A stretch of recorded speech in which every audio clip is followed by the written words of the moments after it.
Meryl Streep attacks Trump and fearmongers at the Golden Globes before heading off to a celebrity bash at the White House for Obama's farewell. Jesse Ventura loses his court case again in his venture against the now-deceased American sniper Chris Kyle. President Obama surprises an emotional VP Joe Biden with the highest participation trophy in the land, and Jeff Sessions sees back-patting, backstabbing, and racist remarks from those labeling him a racist in his congressional hearing for his appointment as Attorney General. But first, we tackle how the Trump administration is already affecting the American economy before the president-elect even takes office. This is a Generation Y Conservative. Thanks for tuning in.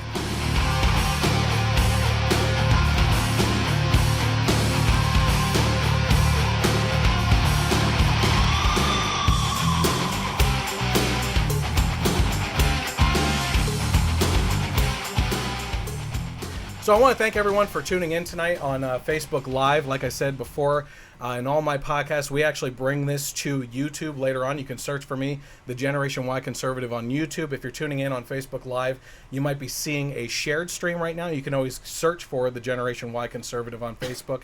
And you can also find me on Twitter at Gen Y Conservative without the E on the end, and interact with me there as well throughout the week as I post these types of stories that we're going to be covering tonight. One of the things I haven't done in my podcast yet since we started up right around Christmas time is I'd like to get into doing some, at least mentioning charities and getting people involved in those. So this month's charity that I'd like to spotlight is the Lymphoma Leukemia Society. I started off with that one because I take it a little bit personally as a survivor of lymphoma myself. And I thought it would be great to spotlight that charity. So if you're watching this on the YouTube channel, what I'd like you to do is go to the description of the YouTube video and find the link to the Leukemia Lymphoma Society there. And if you're feeling generous, I encourage you to pitch in towards that. It's a great cause, and they do a lot for both the types of people that are dealing with cancer at the time and also those that are survivors as well. So before we get started, we've been running kind of this fun thing where I invite guest co-hosts on, people I know that I know are truly involved in politics and have fun with it. And tonight's guest is Matt. So he's joining me. I just had Matt on last week, and it's just been a blast having people on because it really opens up the conversation and gets things rolling a little bit more. And I found out very quickly that my original podcast that was taking right around an hour was actually extended to a little almost 2.5 hours, with the conversation really opening up with a guest co-host. So thank you, Matt, for joining us. Thank you for having me. And why don't you talk a little bit about yourself? If you want to mention what you do for a living, you're more than welcome to. Guide people to a page or what you do. Boy, you caught me right off the cuff right away. I had all my homework on these topics. We didn't discuss this. I have an entertainment company, Big Productions. You can find us on Facebook. We do weddings, Sweet 16 parties, bar shows during the week, things like that. We'd love to have you come check us out either at one of our live shows or on the Facebook account or on our website at bigproductionsdj.com.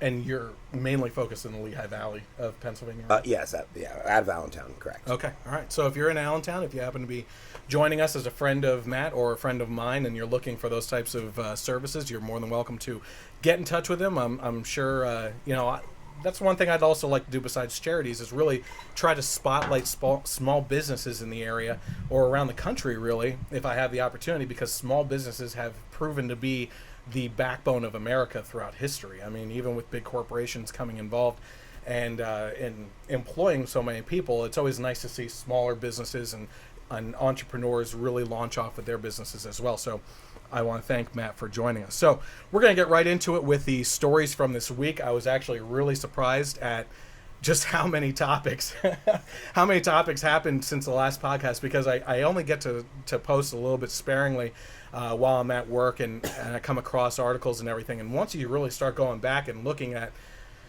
from the podcast, from the last one to what we're currently doing this week, right up until this afternoon, and I was still posting things after my research today, you really get opened up with a lot of the stuff that's been going on, and you don't realize how much stuff has actually happened since the last podcast until you write it all down. So we're going to try to hit all these topics tonight as much as possible. There may be some I have to skip over and leave out. Unfortunately, one of Matt's friends asked me to cover the Rosie O'Donnell story, and she was making news because she said... Not a good friend. No. She was making news because Well, first she said that Trump is a psychopath, a maniac, I believe it was, on Twitter, which is basically the pot calling kettle black. Yeah, in the worst case scenario. I forgot who Rosie O'Donnell was. When I saw I had to go back and look it up. I had forgotten. And she also just said that she would encourage the emplacement by President Obama of martial law before he takes office, so that Trump doesn't take office until he's properly vetted, is what she says. Is that George Marshall? Is that what that's? Yeah, seriously. I can't imagine somebody less relevant than Rosie O'Donnell. And that's why we're this not. Point in time. That's exactly where we're cutting it off with her, because it doesn't really matter for her. Matt says Matt is the best DJ in the Lehigh Valley. He's being modest. Still not a good friend. No, I'm just kidding. How you doing in Florida, Matty? So, all right. So the first one we want to get into, like I said right before and getting into it, is how Trump is actually affecting the markets before he even takes office. The last 2 weeks, some of the starting topics I've actually gone over is the market's reaction to either what Donald Trump is saying on Twitter or reactions from supposed rumored conversations between him and other people. That one, the rumored one, was his reaction to Time Warner and a merger with that, and there's Time Warner stocks just plummeted. Correct. As soon as that became news. So that trend is just continuing. We're still a week away from inauguration for this guy, and he still has the markets just swarming to his attention. I personally haven't seen it in my lifetime. I haven't either, and there's a lot of hope in the air. It hasn't. We haven't seen the concrete form of it yet, but it's certainly out there and in the air. The optimism, you see it everywhere. Matt just wants to piss off the liberals that use hope as their own banner for Obama. No, I wasn't. Honestly, I would be right behind you. Faith, hope, charity. It's probably, if anything. No. Okay, so what happened this week is Fiat Chrysler has announced a $1 billion investment in Michigan and Ohio plants and will be adding 2,000 new American jobs. And this comes just days after what I mentioned in our last podcast, that the Ford Motor Company decided to scrap a plan to build a facility in Mexico and instead opted to invest in a plant in Michigan. In a statement, Chrysler Fiat said it would retool and modernize its Warren truck assembly plant to produce a new Jeep and Grand Wagoneers. Those haven't been around for a while. Those were old vehicles, right? Yeah. While a facility in Toledo would build a new Jeep pickup truck. Actually saw plans for that and the concept. They're actually pretty neat. And these plans will be in place by 2020. So this isn't that's the way industry works. You're not talking about something that's going to happen as soon as Trump takes office, but we're talking about the addition of 2,000 new American jobs over the course of this time. Well, first of all, I haven't seen a Wagoneer since John Candy and Dan Aykroyd went to the great outdoors. So it has been a while. So this is where I get concerned with President-elect Trump. Mm-hmm. These things sound great. We're going to reinvest money. We're going to build auto plants. But what does that mean for the American consumer? If the cost of a car is... so I was reading in preparation for today that the average auto salary is $29 an hour. Okay. In Mexico, it's $10 an hour. There's an additional approximately $1,500 per car to make them here versus Mexico because of the cost of the parts. So while this is great news, if you're job hungry and on that end of it, it probably hurts the consumer in the wrong run. So where these things ferret themselves out down the road, I'm not sure. I tend to weigh in on the side of free markets more so than, but I like the energy. I love the idea that, like you said, he's not even. We're a week away from the inauguration, and already he is changing the face of people's willingness to invest into our country or America, yeah. Right, and the American people. And I've heard several CEOs say we don't make decisions based on tweets. I'm not sure that's entirely true. Not the way things have been going. No, I think. And what I'm talking about, CNBC. The most of this stuff in regards to the markets that's been going on is coming from CNBC, which I have to say, when you're looking for an unbiased news source. I mean, NBC is liberal. You have MSNBC, you have NBC News. They are packed with liberal people and fake news people like Brian Williams, that makes up stories and everything. And so it's under the same umbrella with CNBC. But when you're actually talking about markets, the political people that get involved in those shows on when the markets are reacting to things, I've seen far left politicians and far right politicians come on the CNBC when I was working in commodity markets and we had to watch this stuff all day. have seen the most extreme people. Like, what's the guy down in Florida? You put me on the spot again? No. Remember, he was the one that Alan. Is it Alan Grayson? I think it's They Alan said the Grayson. congressman. Yes. He put up the He lost and then ran again and won again. Yeah, he put up the flow chart. Republicans I do want you recall to that. die. Yeah, their yeah. healthcare plan and everything. He is one of the most extreme liberal people.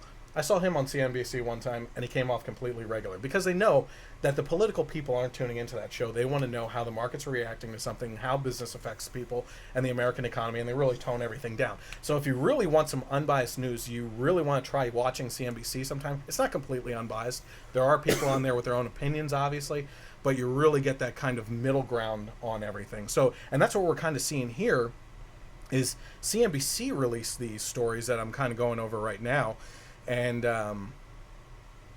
it's interesting. And what you were saying was tweets don't do market reactions, but they are posting what the tweet said and immediate market reactions to that. I'm thinking that your average American 3 weeks ago didn't know who Carrier was, what they did, or where they were located.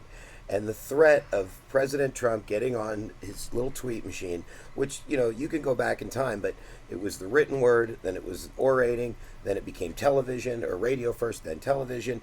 Reagan had a great gift, obviously the great communicator.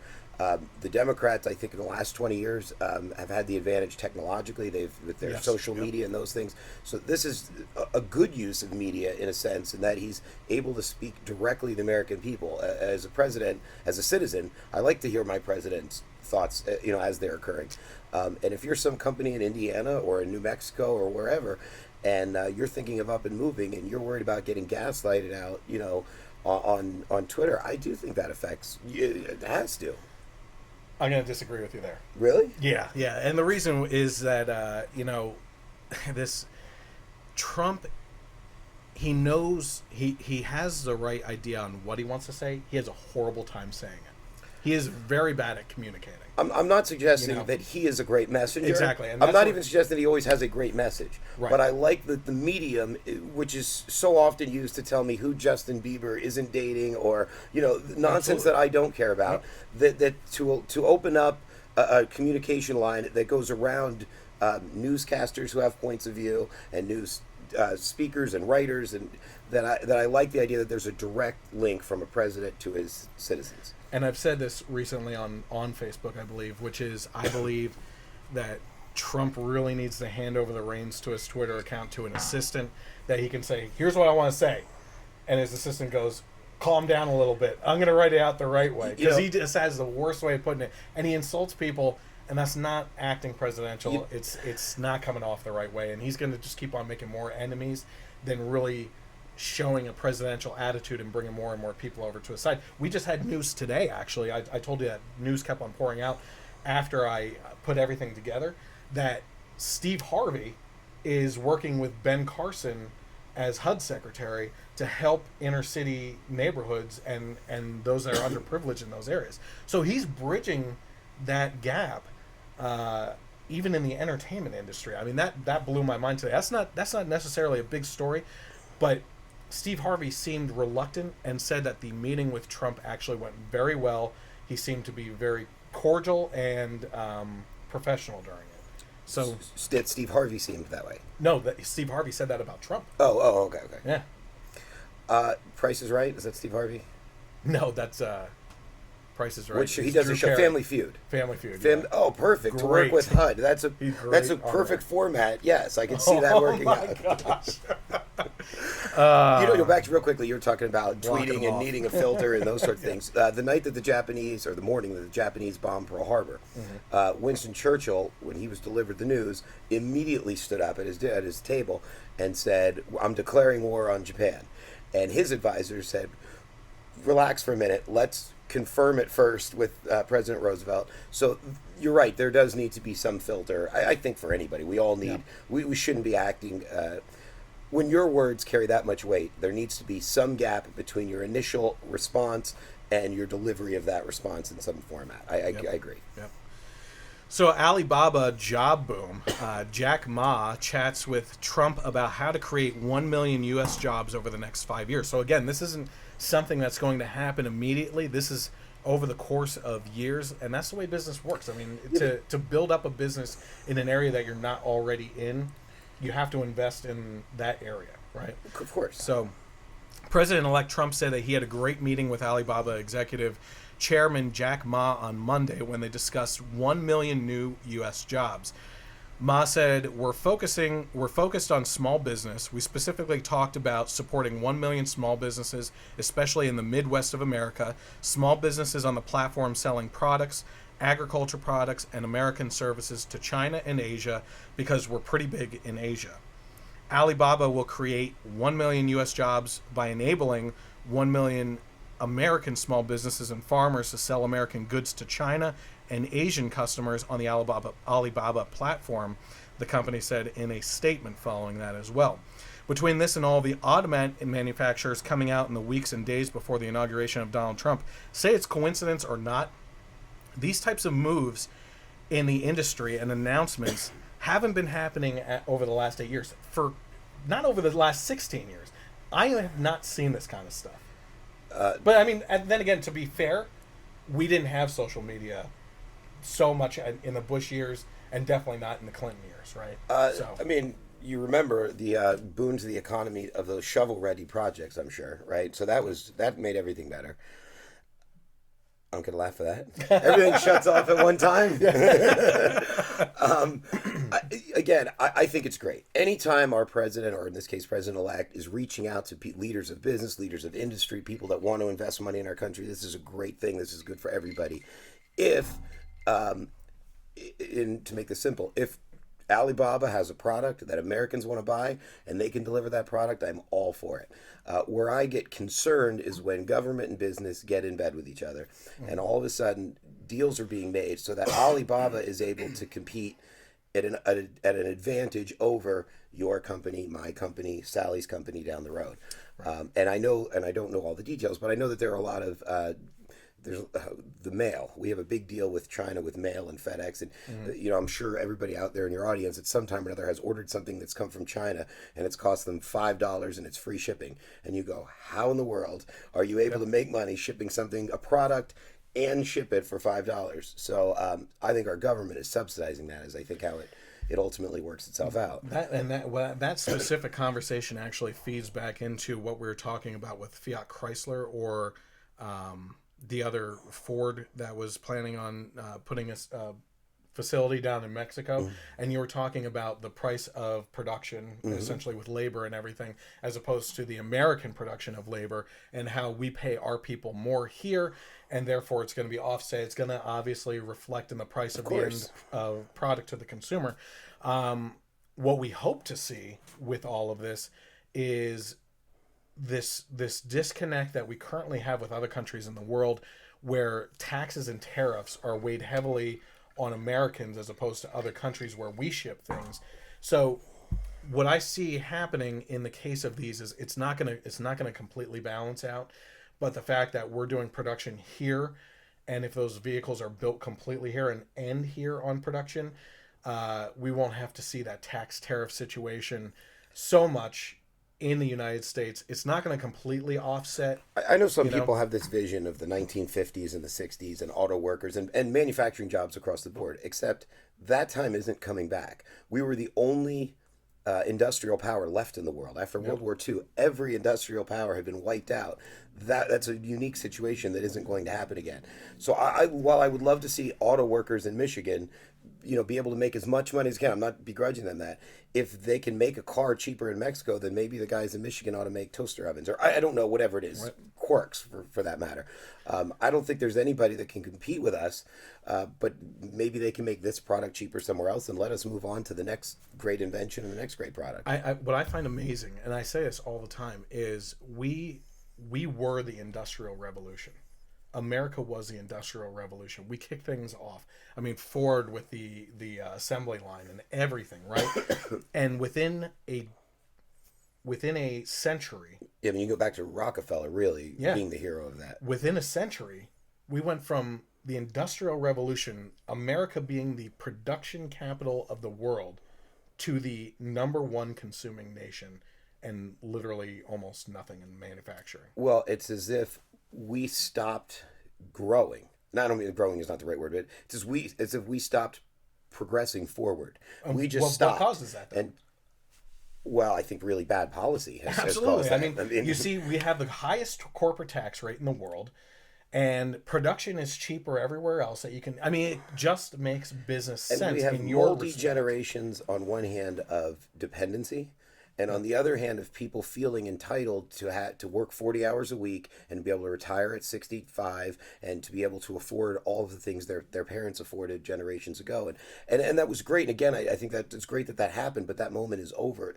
And you can't legislate it back is my point. Right. Absolutely.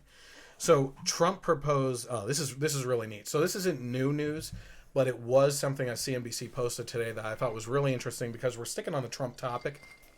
And this is something that he apparently proposed back in October. I didn't see anything about this at the time, but he apparently back in October proposed a new version of the income-based student loan repayment plans in a policy speech back in October. So what does that mean? This is actually something that both sides should be excited for, I think. But there's also repercussions I can see coming down the road from it. So what this does is there's already a program for it. Does this cover, just let me ask, does this cover future loans or only loans that are already in existence? And that's what we're trying to figure out. Okay. Those details aren't known right now. So what this program currently does and what it has been doing is it's in regards to outstanding student loan debt which stands currently at $1.3 trillion of student debt out there. So currently the payments are capped that you pay per month to pay back your student loans, and your payment is actually capped on a monthly basis according to your income. So it's a percentage of your income, and write-offs for the debt disappear from your debt after a period of years. So Trump's plan to tackle this is by cutting the period of payments from 20 to 25 years sometimes down to 15 years to pay off these debts. The plan also cuts the monthly cap according to your income from 15% of your monthly income down to 12.5%. So you're paying less per month out of your check, and the payment period in which you're paying this back is also shortened. So, as Matt said before, we don't know. Here's the things that we don't know. We don't know if this is going to be retroactive for those of us that already have incurred this debt, or if we're going to be taxed on the debt that's written off, or if it even applies to us in the first place. This could be just something that starts, and those students going forward, it happens with them. But what I said was, shouldn't the left be excited about this? I mean, this is exactly what people like Bernie Sanders really would support. If President-elect Trump gave a speech tomorrow wherein he said, climate change is the greatest threat to our country, there is no such thing as Islamic terrorism, and everybody has a right to health care, the Democrats would protest him. So it really doesn't matter. Oh, right, Trump. Point. Yeah, I thought you said Obama. Sorry. I'm sorry if I did. I meant Trump. I'm sorry. Okay, Yeah. It really wouldn't matter at this point. Matter. If it's coming out of President Trump's mouth or President-elect Trump's mouth, it's fodder for the left at this point. Absolutely. They can't afford to let him. They can't stand the idea of letting him be right about anything. I'm sure this is a minor story. It doesn't really matter, but there's a Army National Guard general, I don't know what his rank is, in D.C., and he's been notified he'll be relieved of duty at 12:01 on Inauguration Day, and he serves at the pleasure of the president. The president has the control of putting that in. And I've been reading in different Facebook groups I'm in, like, what a jerk Trump is, how this is a horrible thing. Nobody knows why he's been asked to step down. Nobody knows, So do you know, or I don't even know if it's Obama or Trump, frankly, that's given the order. But my point is that there's literally nothing he can do that they will not sink their teeth into and tear apart. And that's unfortunate, I think, for their credibility and for the discourse as a country. Mm-hmm.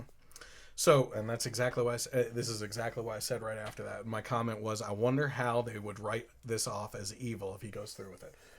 That's what it comes down to. So I just want to take a second real quick. You guys are tuning in to Facebook Live with the Generation Y Conservative Podcast right now. As I mentioned to those of you that were tuning in before, this podcast is going to be up in all its HD video and audio glory by probably Monday night or so. Yes, we do look like this. Yeah. We look better. We look better once it's edited down a little bit and everything. We dim the lights and everything.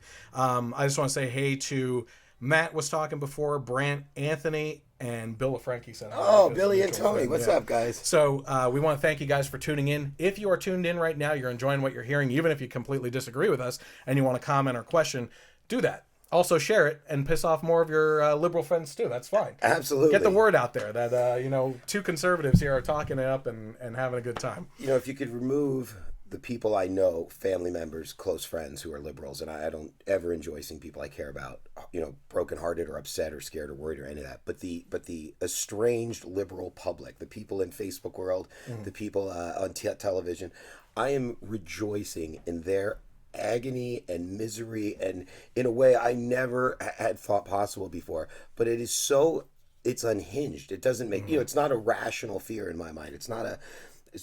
And you watch these people breaking down. Sorry, it's because I know Billy and Tony, and that's exactly what they're thinking. Oh yeah, absolutely. But I want to feel that way, but at the same time, I try to ground myself because I know that the emotions that they're going through right now are the same emotions that we were going through 8 years ago. And I said that in the aftermath of the election, and I posted it on Facebook, and I implored my conservative friends, show empathy. Yeah. Because we were there 8 years ago, and who knows when we'll be there again, but it always goes around in a cycle. It's a pendulum.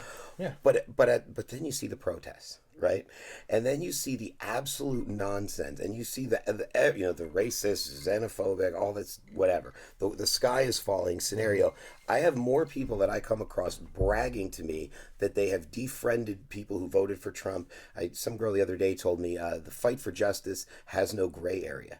And I was like, what are you that's the nature of life. That's the stuff of life. Is if you don't respect somebody's politics, then don't talk to them about politics if you really can't handle it. But that doesn't mean they couldn't be a good father or a good mother or a good son or a good store owner or to see everything through a political lens like that. Again, I think it's bad for the society. Yep. And I just can't even imagine living like that. I mean, and I'm pretty political. You're talking about the banner words for the left are tolerant and open-minded, right? But then they start bragging and defriending people because they have a different opinion. Intolerance will not be tolerated, right? It's just no, and we're gonna get into that. I have some of the best people I know are liberal people. I don't happen to ferret everything through a political lens. I don't understand other people's policies, but for the most part, I know them to be people of goodwill and people who fervently believe that their point of view is what's best for our weakest citizens. I happen to disagree with them, but that doesn't mean that I can't read their Facebook posts without ripping my hair out, no pun intended, or that I can't be friends with them or sit down at a table and have a glass of wine with them. That's the part that I think is troubling to me, because when you can't talk to each other, what's left but war? What's left but physical conflict? That's it. Yep. Or complete avoidance, in which case, how do you get anything done in the country that's so divided that you can't even talk to each other? Nothing can get done.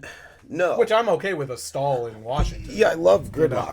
Gridlock is fantastic. My good friend George Will, I love his spin on gridlock, that it is an American achievement and not a problem. Right. It is most countries, and I think he's right, most citizens in the world wish their governments could work slower and less efficiently. But yeah, I mean, to your point, I agree entirely.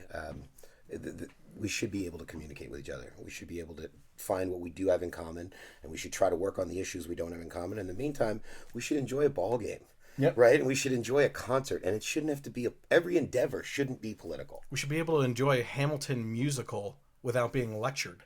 If that's your thing, yeah. And again, to credit to the vice president, he handled that with a lot of grace and a lot of poise. But the left will say that the cast handled it with grace. That's not the way. That's not graceful. That's bullying. I can. It's bad manners, is what Absolutely. it is. Yeah. Somebody is a guest in your theater, and they've paid a lot of money to be there, and it's bad manners. There's a time and a place. Do you know how much those tickets are? A couple hundred, probably. A couple hundred, as in like 700 to 800 for crap seats. Wow. Yeah. I didn't realize that congressman from Indiana made that much, but good on him. Or what is he? Governor. I'm sorry. Yeah. How do you feel about Jesse Ventura? Jesse Ventura, never heard of him. No? No, I remember. I mean, I'm old. I'm Gen X, so I'm crashing down here at Gen Y. I remember when he was sitting ringside with Gorilla Monsoon calling wrestling matches for the Junkyard Dog and SD Special Delivery Jones. Man. So I've enjoyed him, and again, I don't want to see everything through a political lens. I thought it was really cool when he became the governor because he was an independent, he was an outsider. He was in a lot of ways like Trump, not policy-wise perhaps, but just something different, something breaking down borders and barriers. I understand that. And I happened to be out in Minnesota not long after, and the energy out there was much like what we were discussing here. People were, this is kind of crazy, but it's also kind of cool and that kind of a feeling. then he got into the conspiracy theory TV shows, and as far as I could tell, kind of went deep to a place I can't follow. So I begrudge him all the success. I didn't follow the Chris Kyle story. I have not seen the movie. I've not read the book. Okay. I'm vaguely aware with the flow of the story, but. Well, I'm going to clue you in and everyone else in who isn't familiar with what was going on. So Jesse Ventura has lost, I believe it's his second appeal to reinstate a $1.8 million award from his defamation case against American Sniper Chris Kyle, which you may be familiar with from, as Matt said, the book American Sniper or the movie American Sniper that starred Bradley Cooper as Chris Kyle. So if you aren't familiar with the case or the story, here's what happened. The book American Sniper was released a couple years ago now. Chris Kyle is actually deceased. He was shot in the back while trying to do a rehabilitation with a soldier that came home with PTSD. One of his things was to take returning soldiers and bring them out to the gun range to something that they're used to, firing off weapons, and use it as a therapeutic avenue for them to release if they have PTSD. Unfortunately, in this one case, what happened was he left for the gun range the one day, is laying down trying to show a guy how to shoot a sniper rifle, I believe, and the guy had a pistol and just shot him in the back, like cold-blooded, and unfortunately killed him. But what happened was, before all this happened, Chris Kyle wrote a book called American Sniper, and in that book there was a scene depicted where Chris Kyle went to what was a graduation ceremony for the incoming Navy SEALs. And I think it's every 50 years. It's either every 50 years or it's 10, 20, or 50 years or something like that. The Navy SEALs from that previous generation, that long ago, will return to the graduation ceremony and celebrate with this new class because it follows in line with the numerical order after the number of their class, right? So what happened was there was an incident at a bar, and according to the American Sniper book, where Chris Kyle was talking with a bunch of friends. He says a famous Navy SEAL walked up to them and said something along the lines of Navy SEALs, his group or whatever have you, deserve to die. Okay. And Chris Kyle said he knocked him out, cold clocked him or whatever you want to say, and just knocked him out, and he went down. Now, Jesse Ventura's name was never mentioned in the book.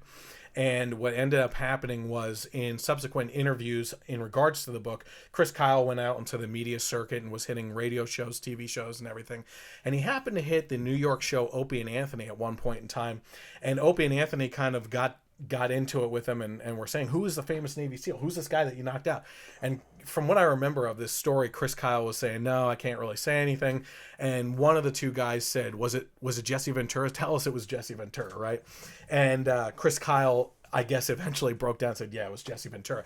Well, this caused a firestorm with both Ventura and his fans. I was going to say something rude, but his fans. And what happened was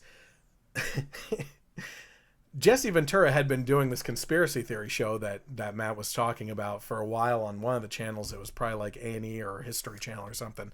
And he had gone off the grid in Mexico. He can't live on the grid anymore because he is so deep in okay, yeah. Oh, he's so he comes back to the States for some sort of celebration and is berated in the airports and doesn't know what the heck is going on because he's been off the grid. He hasn't heard anything about what Chris Kyle said.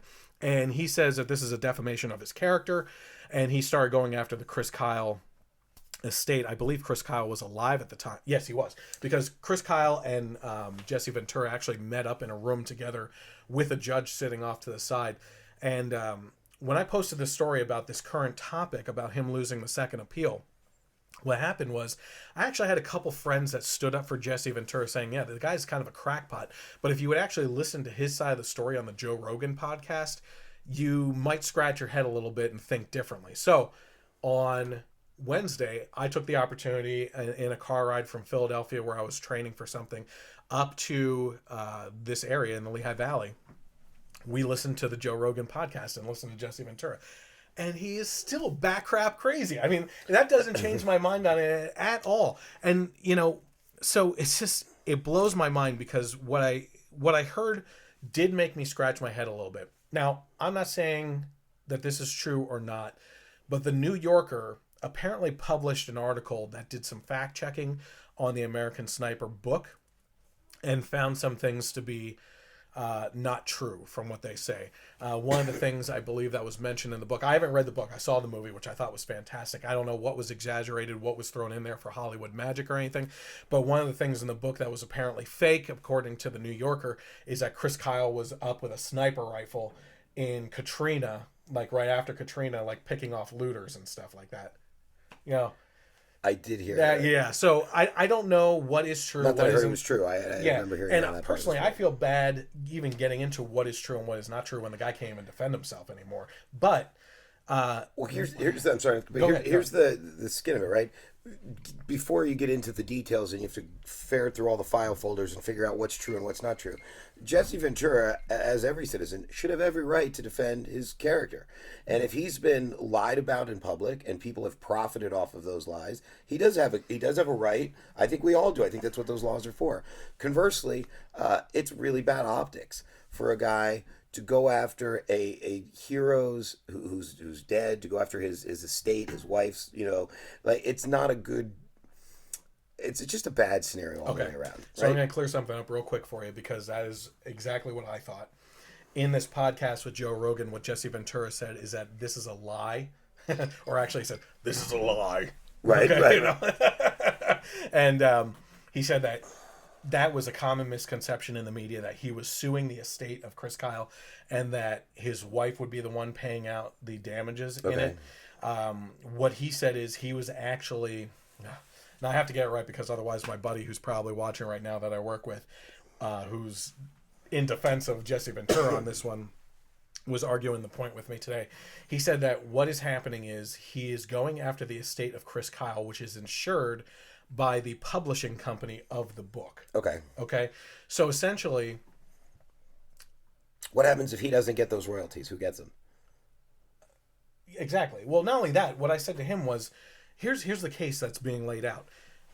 Jesse Ventura is suing because of his defamation of character in the book, but he was never mentioned by name in the book. Right, that came out in subsequent interviews. Well, but his name. But anyway, if the author's identifying him publicly as that person, I can see where he is. True, but what does a book publisher have to do with that? He's the one that owns the rights, right? Collects the royalties. So. Well, no, it would be the estate. Well, at this point, but it would come through, right? The publisher when they. But again, that wasn't in the book. So how can the book publisher be held accountable for something that was said off air? I don't think. I mean, that's where this angle gets really fuzzy to me. I don't think he has a case, which is probably why he keeps on losing this. Yeah, if he's lost 2 in a row, it's usually a fairly good. Although I could tell you from personal experience, just because you're found guilty or innocent doesn't mean you're guilty or innocent. But yeah, like I said, I don't know enough about the details to debate whether or not he's right or Chris Kyle's right or whoever's standing in for Chris Kyle in this case. It's just a sad case. It's really sad on both ends because, by all accounts, Jesse Ventura served his country honorably. He was a good governor for the state, a popular governor for the state of Minnesota, and to see him put himself, whether he's of reduced capacity in some sense, I don't know, and I don't want to speculate, but it's just sad sometimes to see where people end up. And likewise, obviously, of Chris Kyle, who's an American hero and is no longer with us, and that's obviously equally tragic and sad. So the whole story just kind of sad. Here's one last thing I want to say about this. In the podcast where Ventura was on the Joe Rogan podcast, he specifically took a stance against war. And listen, no one should be sticking up saying war is great, right?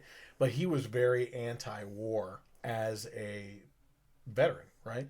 And so what I said was, he acknowledges this, and he acknowledges the supposed incident between him and Chris Kyle at the bar, where the Navy SEALs were all graduating and meeting up and everything. So my thing is it crazy to believe that a guy who is all about conspiracy theories, hates war, at a bar probably drinking, overhears Kyle telling a story, gives his 2 cents and gets knocked out? I mean, that's a pretty plausible situation to me.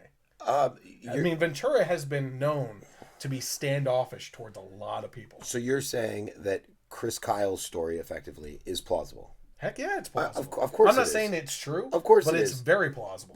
But that's at the crux of the case. I mean, that's what these lawyers have to dwell into witness accounts and there you go. Okay, so you just said it, witnesses. So that's another thing that was brought up in this case, was that with all these graduates around, some people would have come forward as witnesses, right? But what I said in response to that, and I'm just guessing here, okay, but you look at gangs, neighborhood gangs and stuff like that. Now this is really demolishing this down into a low level, right? We started with Rosie O'Donnell, so it doesn't get any bigger. So you start off with gangs and everything, right? Snitches get stitches, right? Okay. So there's a camaraderie with gangs, right? You bring that up to military level, especially at a prestigious level, it's like a very Navy close-knit SEALs. group of people. Who's going to come forward and support either one of these two? And say, you're like, I don't want to come forward and say that my brother got knocked out. I also don't want to come forward and say that my brother knocked another brother out. Did you say they were at a military reunion? Is that what they were at? No, it was a graduation ceremony. Okay, so it's all military. And a reunion, essentially. So it's pretty much all military. All Navy SEALs. Okay. Yeah, I don't know. Yep. Okay, so we'll move on from that. So I was down at CPAC, and I got a chance to see Senator Tim Scott speak on stage. Awesome guy. Okay. Awesome guy. So Tim Scott, Heather said, you guys are great to listen to, enjoying your podcast. Thank you, Heather. So Tim Scott. Not great to look at, huh? Yeah. Just great to listen to. If you can't stand looking at our mugs and everything, just... The radio show starts next week. Just turn the phone over, turn the computer screen off, and just listen to us.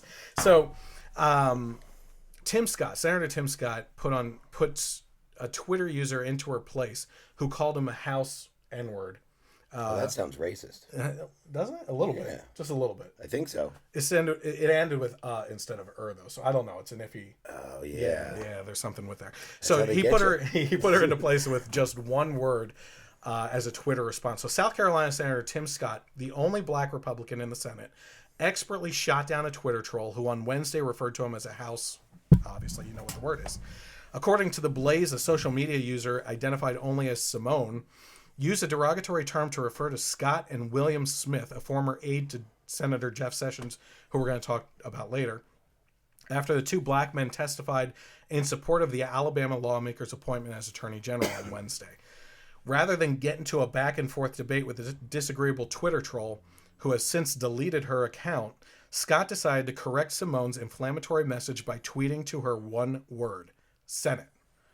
Basically trolling the troll that he actually works in the Senate, not the House of Representatives. So this tweeter, whatever they're called, she tweets out at Senator Scott that he's a house N-word. Mm-hmm. And rather than taking offense or trying to have some dialogue with somebody who clearly isn't capable, he fires back a one-word response saying, no, not house N-word. I'm a senator. Senate N-word, right? That is the height of class and wit. Oh, and man. That's perfect. I wish more of our public figures would handle things with it was great. when you could do it with one word, that's brilliant. Yep, absolutely. Well done. Maybe, I don't want to put word, maybe President-elect Trump ought to get Senator Scott to hold his Twitter. Yeah. Right? That would be fantastic. Yeah. See, we're solving problems. In the White House, yeah. So, these stories fall in line with that story, and the next two stories fall in line with what I consider a very intolerant attitude from the left lately. Okay. I hadn't noticed. Me either. Yeah. I mean, I'm just putting puzzle pieces together. I don't have the full picture yet. I think it's going to be a bunch of ice cream cones. I can't really tell. So, a painting in the Capitol depicting police as pigs became a political football with California politicians among the players. So, this painting depicts a clash between police and protesters on a street. In it, a gun-wielding officers have heads that resemble pigs, while one protester appears to be a panther or wolf, and people on the street hold signs that read "History, Justice Now, and Racism Kills." A black man hangs from a crucifix, and the scales of justice are in his hands. So this painting was actually a winner of the annual high school art competition and is among hundreds that line a block-long tunnel used by visitors and members of Congress to travel between the House office buildings and the Capitol. Representative Duncan Hunter a Republican, pulled it down last week after it was discussed in a closed-door Republican meeting. He delivered it to the office of Representative William Lacey Clay, a Democrat, whose constituent had painted it.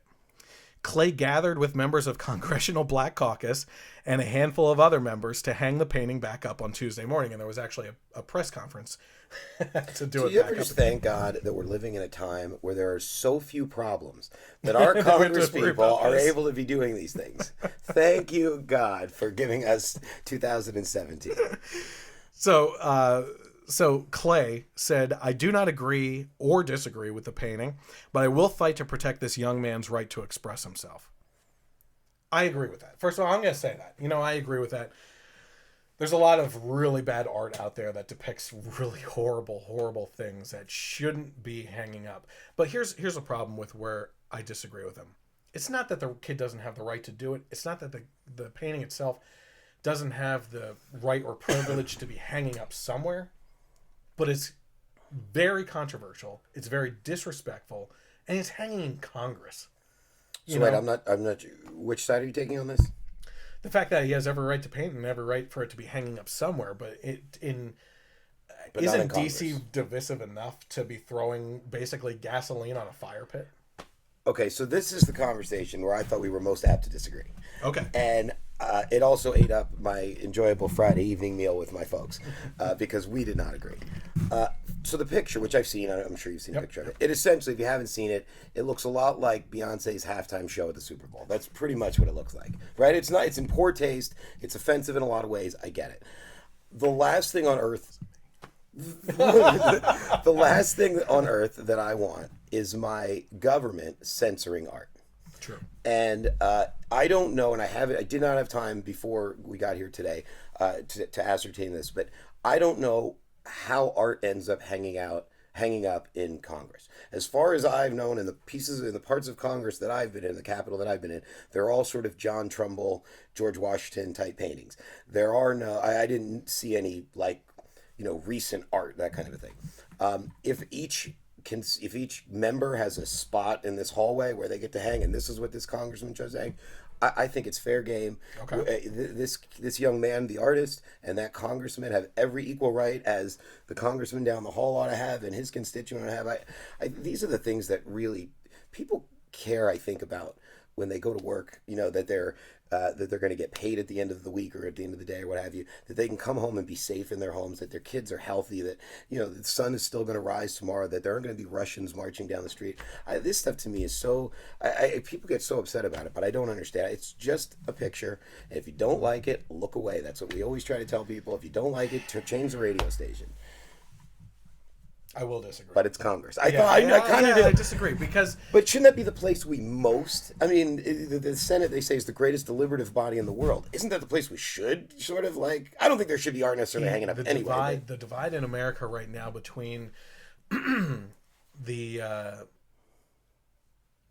police and people that believe that police are enemies, that send these police officers out into the streets, a lot of whom are good people. There's a small percentage that you can't defend, right? Of course. And that's within any profession. Any group, You're sending these people out to perform a job to protect the citizens and keep law and order. And instead you have this type of rhetoric that brings up this violence. Rhetoric different than a picture hanging on the wall. But rhetoric also led to the assassination of 5 police officers in Dallas last year. No, actions. I mean, people... Okay, so I'm assuming you're NRA, gun rights. Like yeah, absolutely. Okay, yeah. And we always have this slogan, right, that guns don't kill people, people kill people, right? Yeah. Well, by the same token, it wasn't rhetoric that killed. I get that there's an incitement and that people get juiced, but it wasn't rhetoric that killed those officers. It was people, somebody with a gun who took aim and took an action. Okay, where I disagree with you again is while rhetoric didn't kill people, rhetoric could have stopped that. Right, and that's what I took issue with last week with Matt. We were bringing this up, and the conversation always lends. By the way, sorry not to cut you off. If you haven't seen last week's podcast, check that. That was a great conversation. Yeah, 2 hours well spent. Yes, absolutely.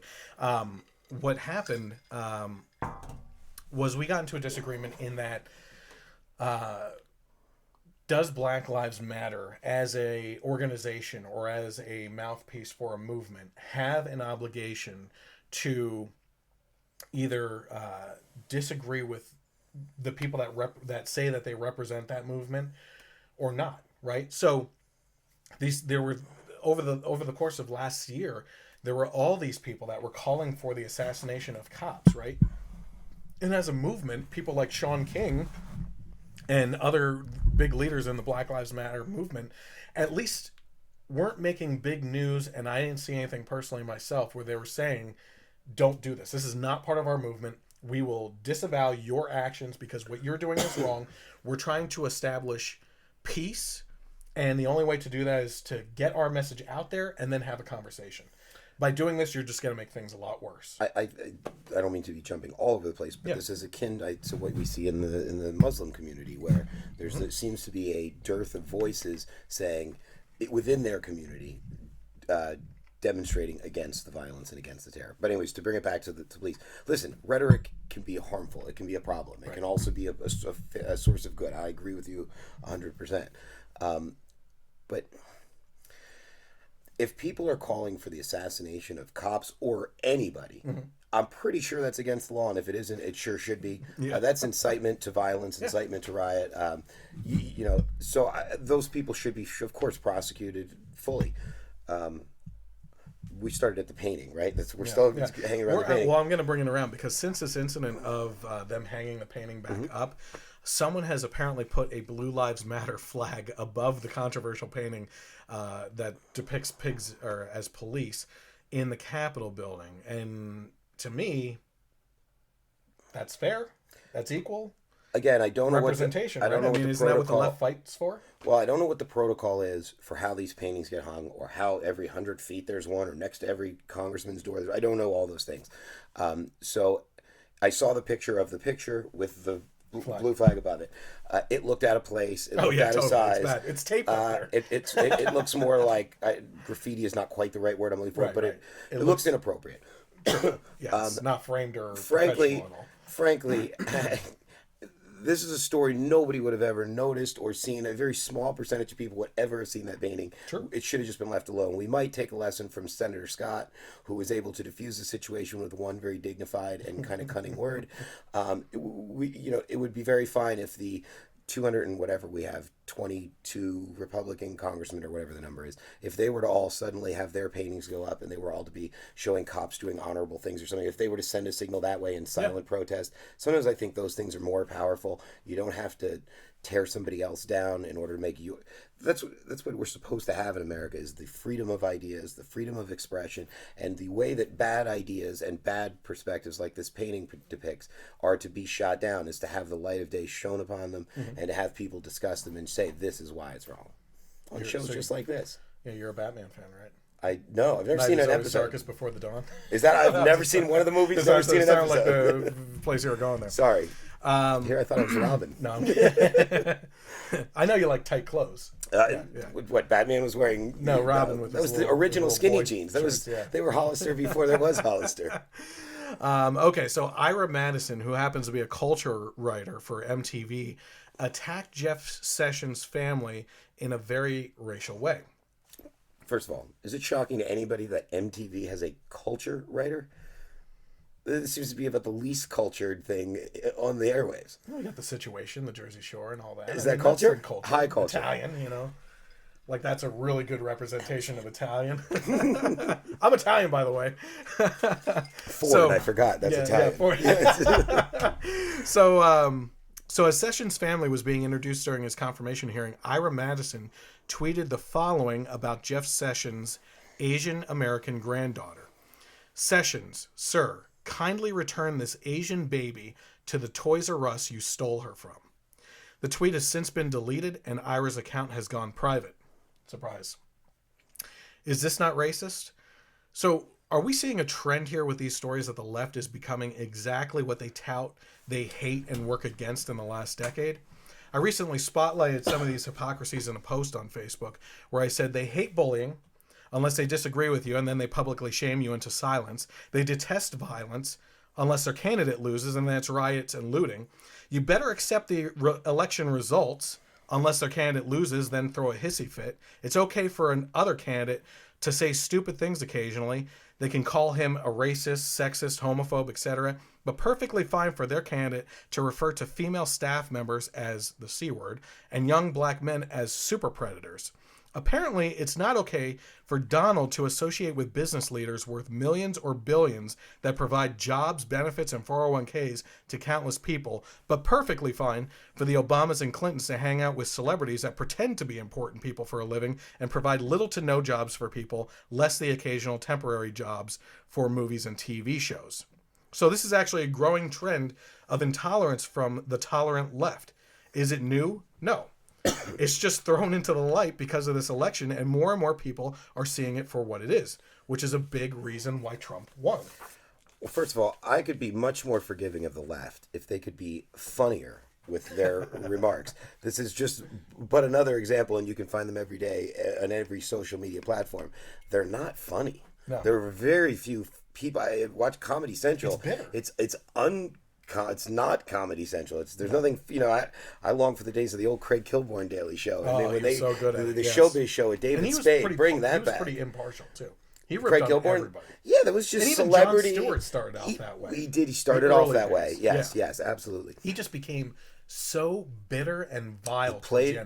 I mean, you could tell he was reaching his retirement of the show because it looked like he would come in, sit down at that desk, and be like, "Let's get this crap over." For an industry that spends an inordinate amount of time patting itself on its back, and I talk about media, news journalism, and those things, for their courage. It's about the least courageous thing you can do to tell a room full of people exactly what they want to hear, and you Absolutely. see that going on routinely. By the way, when real courage is ever needed, like the Charlie Hebdo drawing the Muhammad cartoon, there is none to be found. Yep. Our politicians are cowards. Our academians are cowards. Our news people are cowards. That is a whole nother. We'll have a whole nother show just on that. That's something that gets me at the core. Freedom of expression. But anyway, yes, it's clearly again rude and bad manners and offensive in a lot of ways. But there are actors on the right who have misacted towards President Obama, and again, I was at Supreme Court Justice Alito who barked something out during a State of the Union address. There was a congressman, I think, from California who was caught mouthing something at one point. And there have been citizens on the right who have done the same things. I condemn them when they do it. I'll condemn these people when they do it. But I don't think people have a right to say what they want again. I think the more shine some light on this guy, let's let everybody know this is what MTV stands for. Yeah. This is what this guy, let's say his name again. And that's kind of unfair, though, to point that this guy is a representative. Well, he is a representative of MTV, but that doesn't necessarily he's their culture writer. Yeah, I agree. So I also read last week a letter from a secular liberal that has turned into a conservative Christian because she doesn't want her kids growing up into the people she's been associating with her whole life. I have personal friends, this is all still related to this and my feelings on it. I have personal friends who I love dearly that post vile, hateful things about Trump and Republican voters, and then in the very next post tout love, peace, and tolerance. So where's the disconnect on this? How are they not understanding what kind of message they're sending out in front of their friends and family? What really concerns me is this love and fawning over Obama, with people crying that his term is over, getting emotional on social media, posting things like, I'm going to miss this man, and this dude has so much class and swagger. Guys, when you run as a politician, okay, this is something that's lost on society anymore. You are running to take a step down from citizenship and not up, to become a public servant as a representative of the people. Absolutely no one on either side should be so emotional over these things. These are not royal families. You are not supposed to be kissing the feet of these people. It's just getting really disturbing to see this emotional breakdown in society that Obama's leaving. I better pepper my thoughts carefully here. Yeah, you better. Go for it. Well, no, I didn't mean. I don't necessarily have a particular thought at the moment. Okay. You kind of looked to me, and I think these issues, and these are some great topics, by the way, get to the very surface level of matters that run really deep, beyond what Obama acolytes are feeling at this moment about President, his term coming to an end. To be that emotionally fragile as an adult is a hard thing to understand how it happens, and it's a hard thing to understand what happens to a society who is filled with people or percentages of people who have that disposition. And I'm not necessarily blaming them. This is the way that they've been raised. Right. This is what their teachers, this is what their parents, this is what their movies and television and music have been telling them. You and I both know people who are of that disposition. They're now raising their kids in that same envelope. Those are the issues that concern me. These things will pass. A week from now, they will pass. 2 months from now, they will pass. Here's my concern. I was just thinking about this while you were talking about this emotional breakdown. How can they, as adults, feel this way and act this way? We haven't seen the end of it, right? We haven't seen Obama officially leave office. So inauguration is going to be an interesting day. I wouldn't be surprised if things go down. I don't know what that is, whether it's crazy protests and riots and stuff. I'm just not. I'm prepared to not be surprised. You could count on crazy protests and riots. Absolutely. Because we're talking about the left, and that is something that is almost inherently the province of the left. That wouldn't surprise me at all. Any crazier than that would shock me. I'm not going full. I'm not Jesse Ventura going into this, but there's gonna be T-Rexes on the street. Listen, we can count on there being a lot of people in Washington, D.C. who are very upset and are voicing that upsetness. And they're going to talk about climate and environment and earth. And when they leave on January 21st, there's going to be litter everywhere.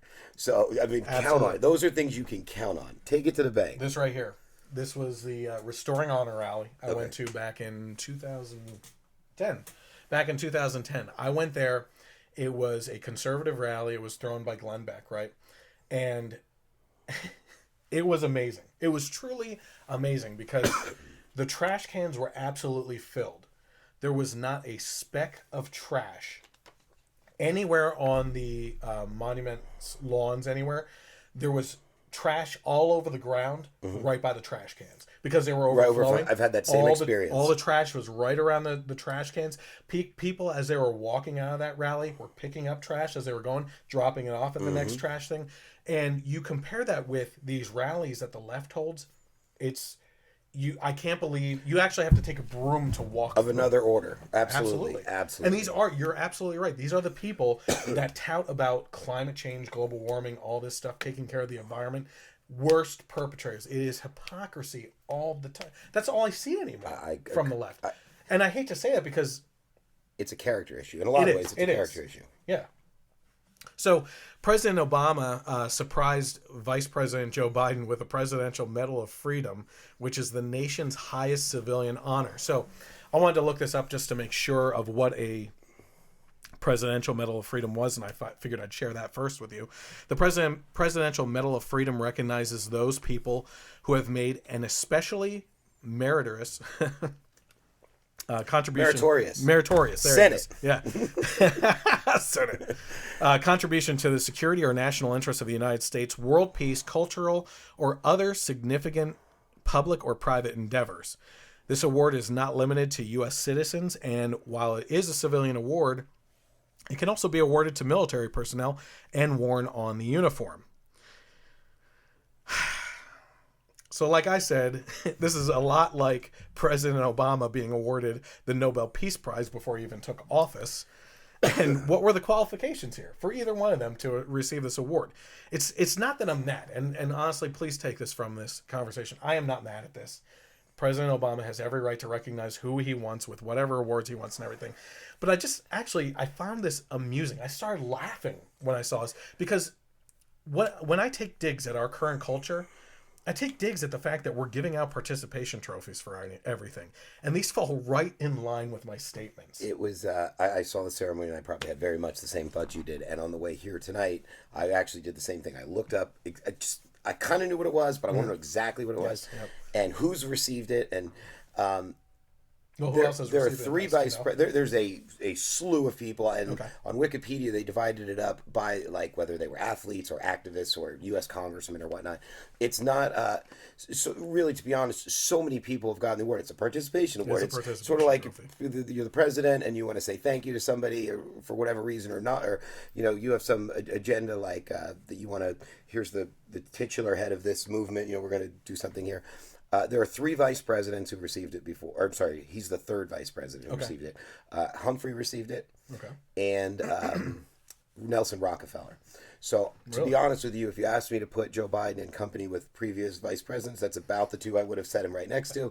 So, I'm happy for Uncle Joe, Vice President Biden. I'm happy for President Obama that he got to give who he considered a very close friend that honor. I'm not upset about it. I just it means a little less to me than it did yesterday, which wasn't that much in the first place. Yeah, I agree with you.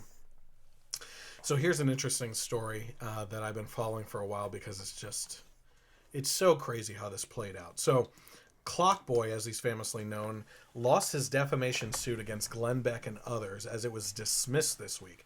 So a district court judge in Dallas, Texas, has dismissed Ahmed Muhamed's defamation lawsuit against conservative radio host Glenn Beck, filed on behalf of himself and his 15-year-old son, Ahmed Muhamed. So if you aren't familiar with this case, what happened was back in 2015, the teenager became known as the infamous Clockboy when he was arrested at his school in Irving, Texas, for bringing a homemade clock inside a briefcase to school. The clock, which looked suspicious because of its similarity to a briefcase bomb, led to his arrest and 3-hour detainment following a 3-day suspension. Following a 3-day suspension. Yeah. Muhamed filed the defamation suit in September 2016 against conservative radio host Glenn Beck, the Blaze, the Center for Security Policy Executive Vice President Jim Hansen, because of remarks made on television about the incident and about his son, who, by the way, moved over to the Middle East somewhere for a period of time and then was just bashing this kid. How old was he? I thought he was 16, but he's 15. 15. Yeah. Okay. So he was over there over the last couple of years in the Middle East, living over there for a little bit, just slamming the United States and how horrible it is and everything. After and then he moved back. Oh no, or this is before the incident. After the incident. Yeah. Okay. So by the way, this clock, I've seen pictures. So at the time, going back. So at the time of the incident, he had been a U.S. citizen, a U.S. resident living here. Yes, in Texas. Yeah, Irving, Texas, I believe. 15-year-olds are they're not dumb. No, absolutely not. Your name is Ahmed Muhamed. Ahmed Muhamed. Ahmed is the father. Either way, you're carrying a briefcase with a ticking clock in it. There's not one point that your head goes, I wonder if anybody's going to think it's... I mean, of course you think that. Of course you think There's that. no way. There's no way it wasn't planned. It was planned. I'm not saying you specifically did. Maybe you didn't. I don't know the case enough. So the clock itself, the backing was removed from it. Okay. And it's sitting in this briefcase. I believe it was even attached. Did it have like the Roadrunner TNT dynamite? Rather they have the... Yeah, no, it had Acme on I'm the trying side. to think of something else that we've come sorry. up with now, cartoony.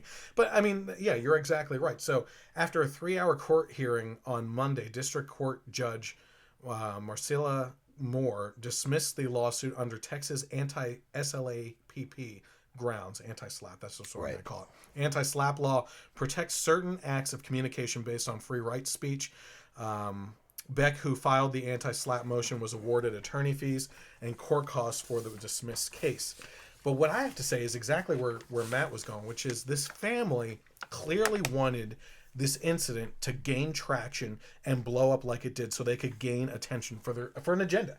There's a 99.9% chance that this was agenda-driven and a 0.01%, chance. It'll give me a chance to point that you said they wanted it to blow up and...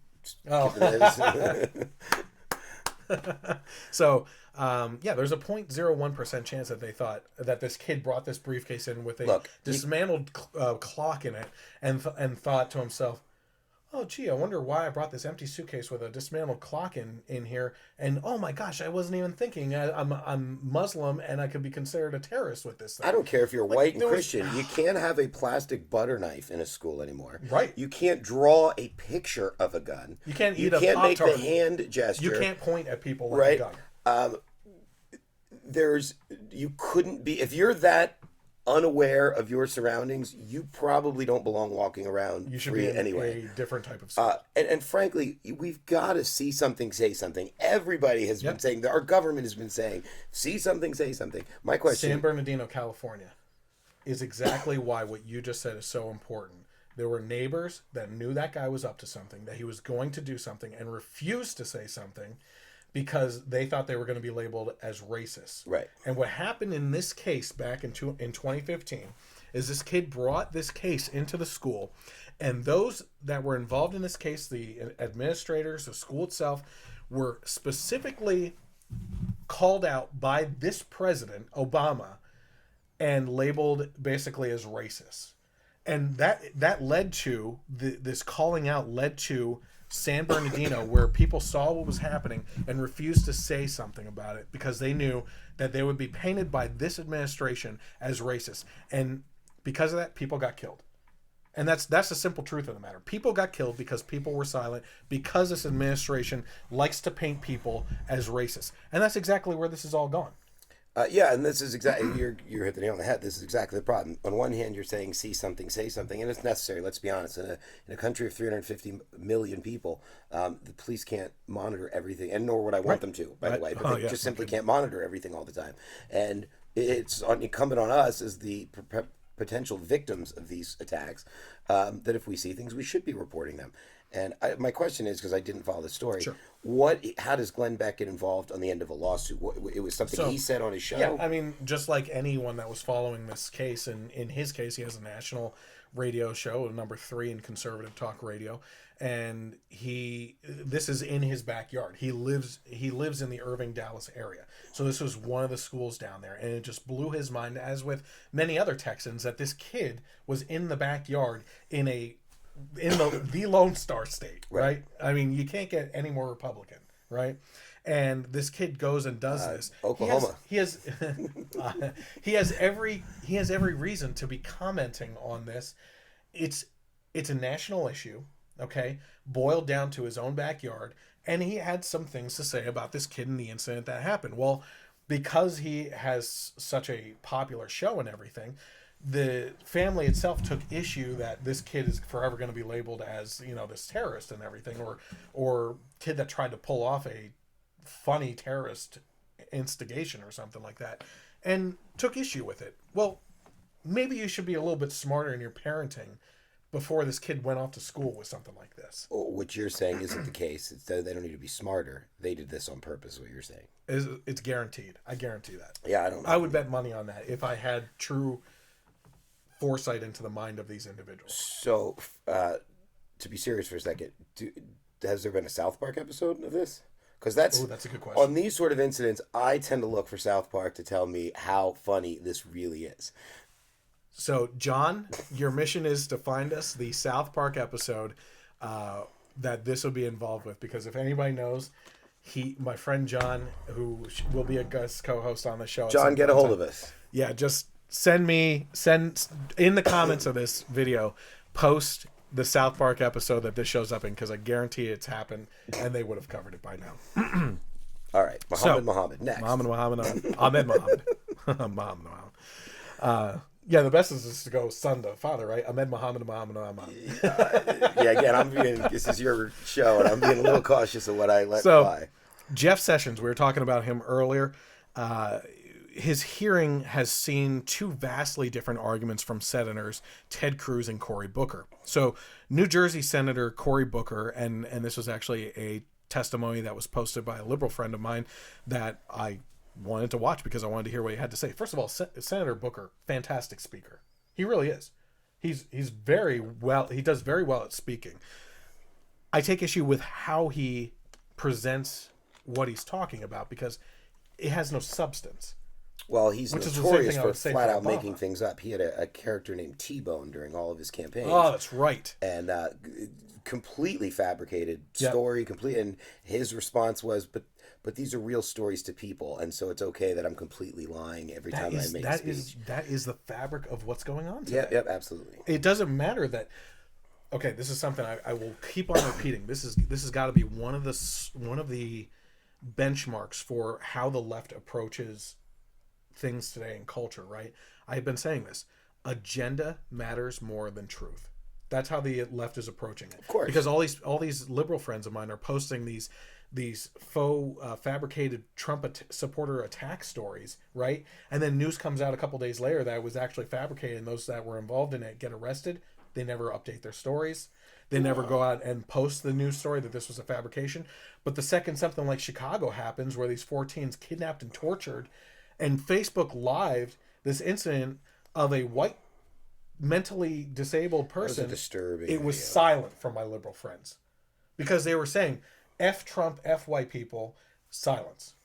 There, I saw, and I believe it was CBS, but I don't want to be, I don't want to end up with a defamation lawsuit like a la Glenn Beck, but I believe it was CBS that had a headline, and the headline on this video was so contorted that if you read the headline, you would have thought it was 4 white kids that had a black disabled child at a disadvantage and was attacking him and yelling Trump's name. That's how contorted they wrote the headline. And then, a lot of people read headlines. They don't read articles, or they pop up on, HuffPo or whatnot. And so this is what you see. You go, oh my God, here it is again. 4 Trump guys beating up a black kid. And it's the complete and opposite inverse. Yep. So let's see, where are we here? So New Jersey Senator Cory Booker testified against the appointment of Jeff Sessions as Attorney General, saying records show that Sessions will not fight for women's rights. Records show that Sessions will not fight for the rights of minorities. Records show that Sessions will not fight for the rights of the LGBT community. And in the course of his 7-minute speech, he never pointed to any specific legislation or action that backs up these supposed records that show that Sessions' stance on these issues. As a matter of fact, not even a year ago, Cory Booker co-sponsored the awarding of the Congressional Gold Medal, which they presented to the civil rights icons who marched from Selma to Montgomery in 1965 for voting rights. Booker said at the time, "I feel blessed and honored to have partnered with Senator Sessions in being the Senate sponsors for this important award." So he praised him at the time. He was blessed and honored to co-sponsor us with this guy. And suddenly, a year later, this is political. This is a political game. This has nothing to do Politicians all do this. Absolutely, but this is getting worse. Booker's an opportunist and a hack, as far as I can tell. And this is, this is a black, I'm not sorry for saying this. Nope. I'm sorry for interrupting. Nope. This is, as far as I can tell, a black thing. Now, I am clearly not black, but I do have some black friends, and I do have some insight into that community. And there is like we spoke before about the military, there is a sort of closing of ranks, and people do tend to try to rally around each other. It wasn't just Senator Booker that broke, by the way, a Senate tradition of not testifying against senators during these confirmation hearings. Representative Lewis was with him on this. Yes, but he had the entire Congressional Black Caucus behind him, which he made it a point of noting to, I can picture him, Grassley, I'm sorry, is the head of the committee. This was just a chance to get street cred in his, where he's, has to run for office from. He stood up. Everybody knows Senator Sessions is a racist. His middle name is Beauregard. He's from Alabama, and he's white. I mean, let's be really honest. It really doesn't matter that the black men that testified on behalf of Senator Sessions, men of accomplishment, men who knew the man personally for 20 plus years. Those stories aren't relevant. We have congressmen, black leadership, or what is it, the Congressional Black Caucus, they're standing up for what's right. John Lewis, by the way, today said he doesn't consider President-elect Trump legitimate. Yep, that is a very troubling thing. I don't care what your policy is, what your politics are. For a senator to say that is very troubling. I want to get to that in a second. I'm going to disagree a little bit just because I can't read a person's heart. I don't know if Cory Booker, Senator Booker, did this because he's black and is forming ranks with this. I just truly believe that this is the mentality of the left as a whole, that they're closing ranks together as a mass response to Donald Trump taking office and Obama leaving office, which goes back into this emotional breakdown that I was talking about, that they just lose common sense and control of their emotions, and it spills out into what they're saying. Because like I said, he's saying that he's a planned speech. Absolutely, but in that speech, it says he said records show 3 times and not once backed that up with actual records. So I thought personally, because I watched the hearing, the thing that struck me the most when I was watching it was what fluff the speech was. Yes. That for all of the testimony I had heard others give, and not just in Senator Sessions' hearing, but in the Rex Tillerson hearing and in the other hearings that I've seen at this point, there are people, whether they're pro or con, have very substantive, deep reasons that they've substantiated. And in this case, Senator Booker, again, broke a long-standing Senate tradition of not testifying against a current senator, and for fluff. I thought it was a missed opportunity. If I'm his campaign advisor or his political strategist. I thought it was kind of weightless, if that makes sense. Okay. So on the other side of the equation, Ted Cruz testified at the hearing and said this. Can't wait.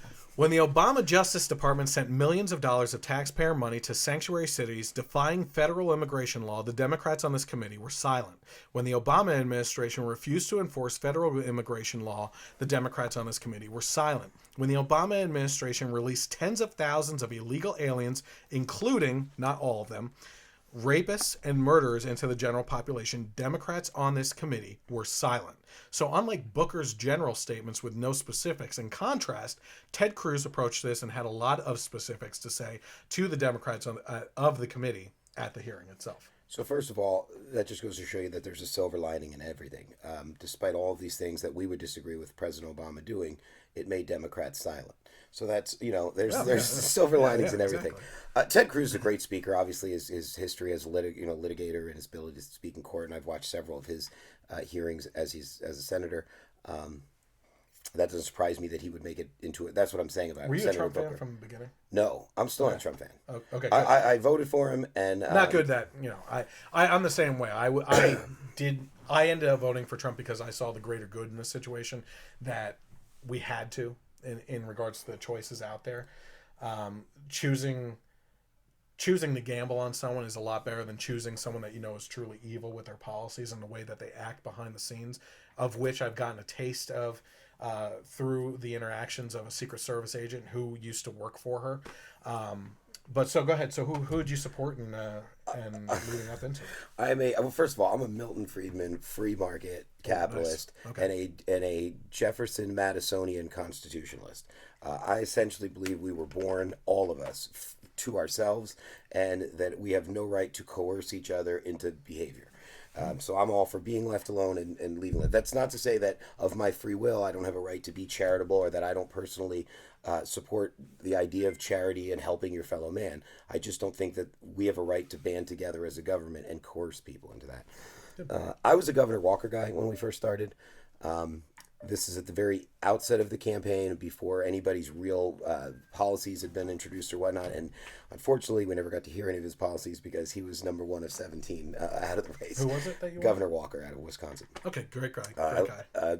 Again, I liked what I had heard of him at the time, and there were so many. How did you whittle down? Like, what was the process? I didn't, to be really honest. We'll see when Walker left, I was behind Cruz. Okay. Again, because he's a constitutionalist. But there's something about Cruz I don't like. I couldn't put my finger on it a year ago. A lot of people say that.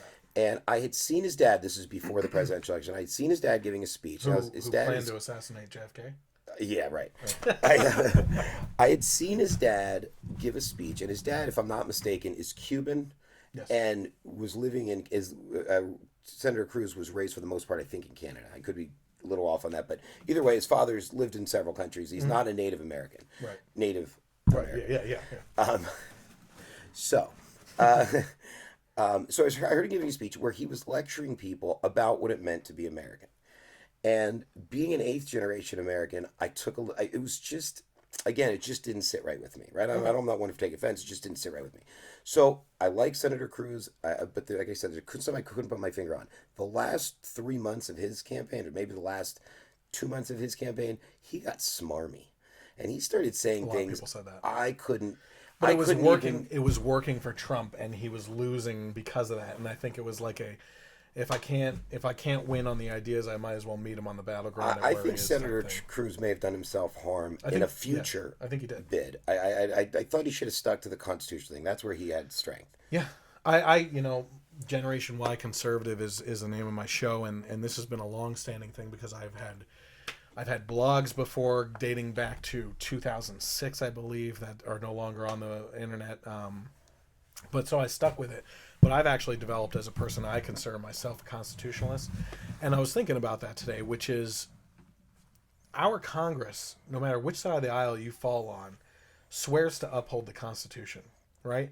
So shouldn't upholding the Constitution really be the middle ground of the aisle? There was a time not long ago, where in my parents' lifetime, where the great debates in Congress weren't about what we should do. It was whether we were allowed to do it or Right. not. Oh, Yes. Whether the federal government had province over this or, And then we go to Supreme Court, and it was a balance. Correct. It was going through. We are so through the looking glass, and when I hear my liberal friends tell me that the Republican Party has moved to the right and the Democratic Party has moved to the middle, I feel like I don't even know how we have a conversation beyond that, because I see it so flipped upside down opposite.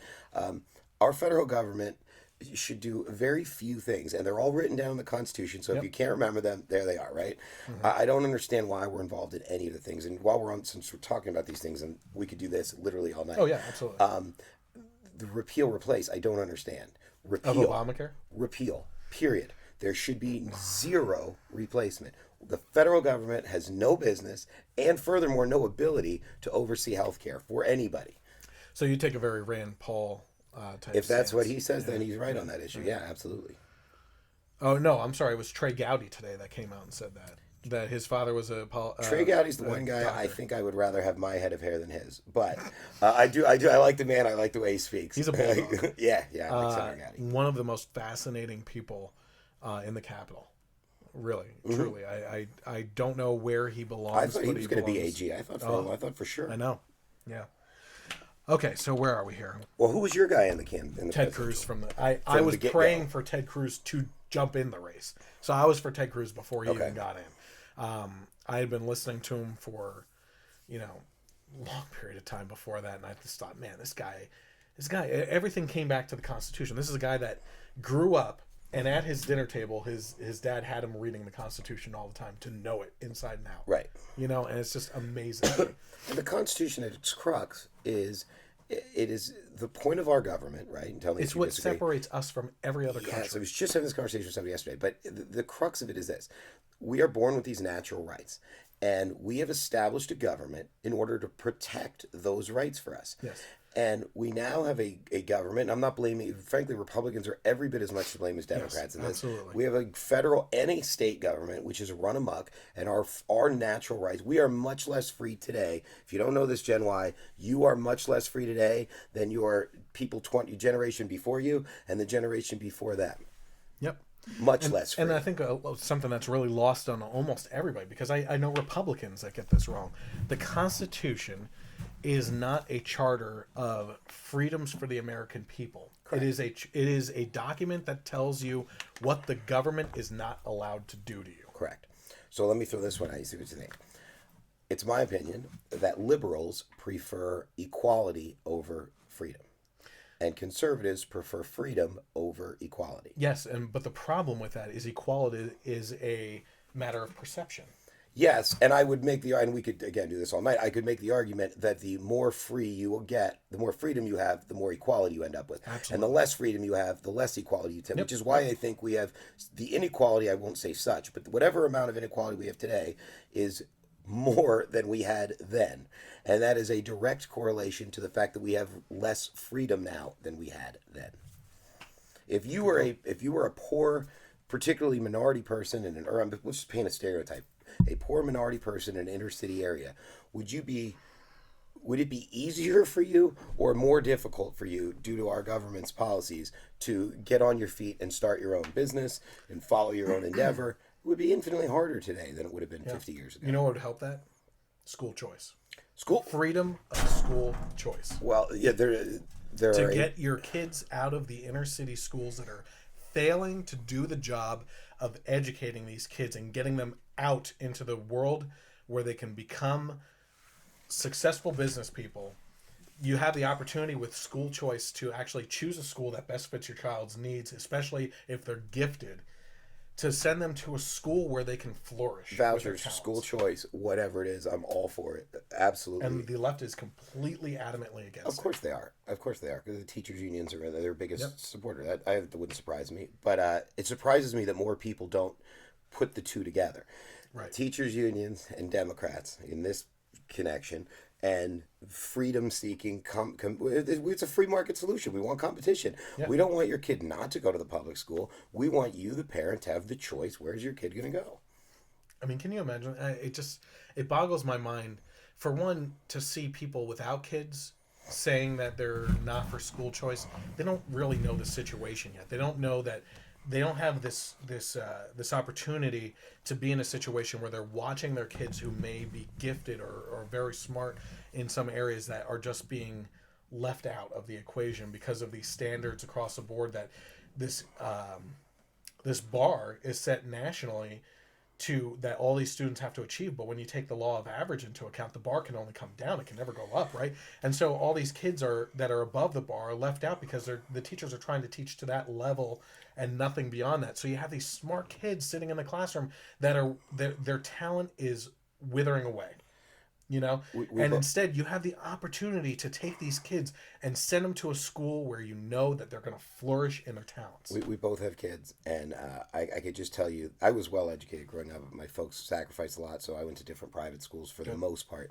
And my daughter, I've been appalled at the education she's gotten. And I'm not going to name school districts or any of that, but it's been much more disappointing. I expected it to be disappointing. It's been much more disappointing than I expected it to be. And I think Common Core is a problem. I think a lack of school choice is a problem. I think state standardized testing is a huge problem.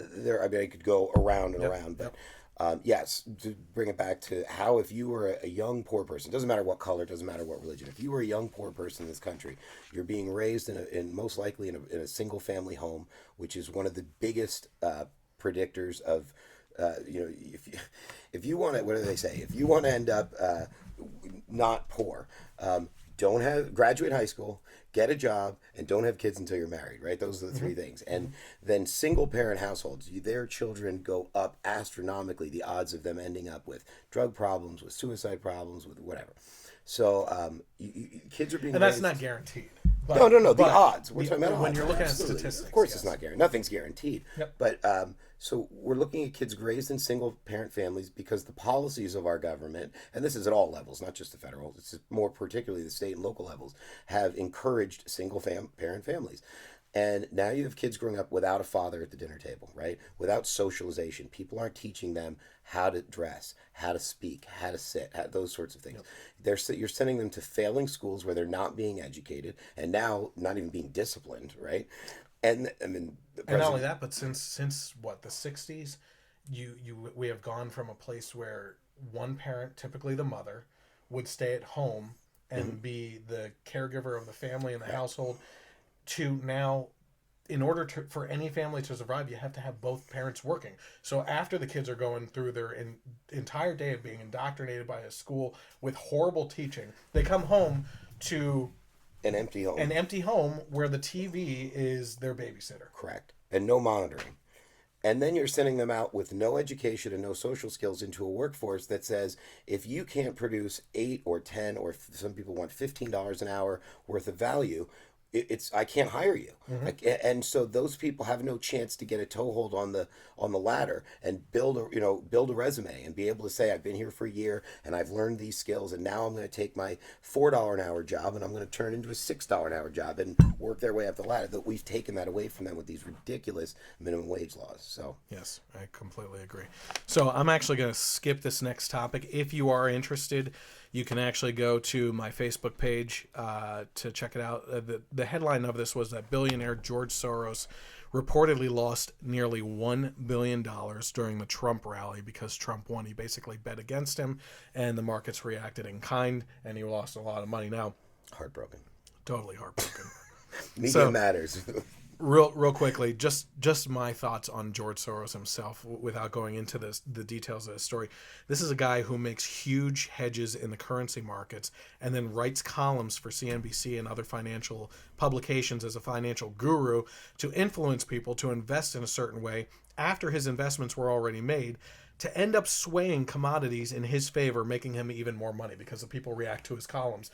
And after he's already invested, at whatever point it is, whether he's selling high or buying low. Right. It's a unique position that he's in. Oh, and then, he works both sides and can make billions just from writing an article, right? So He's also donated to major Democrat politicians like Hillary and Obama.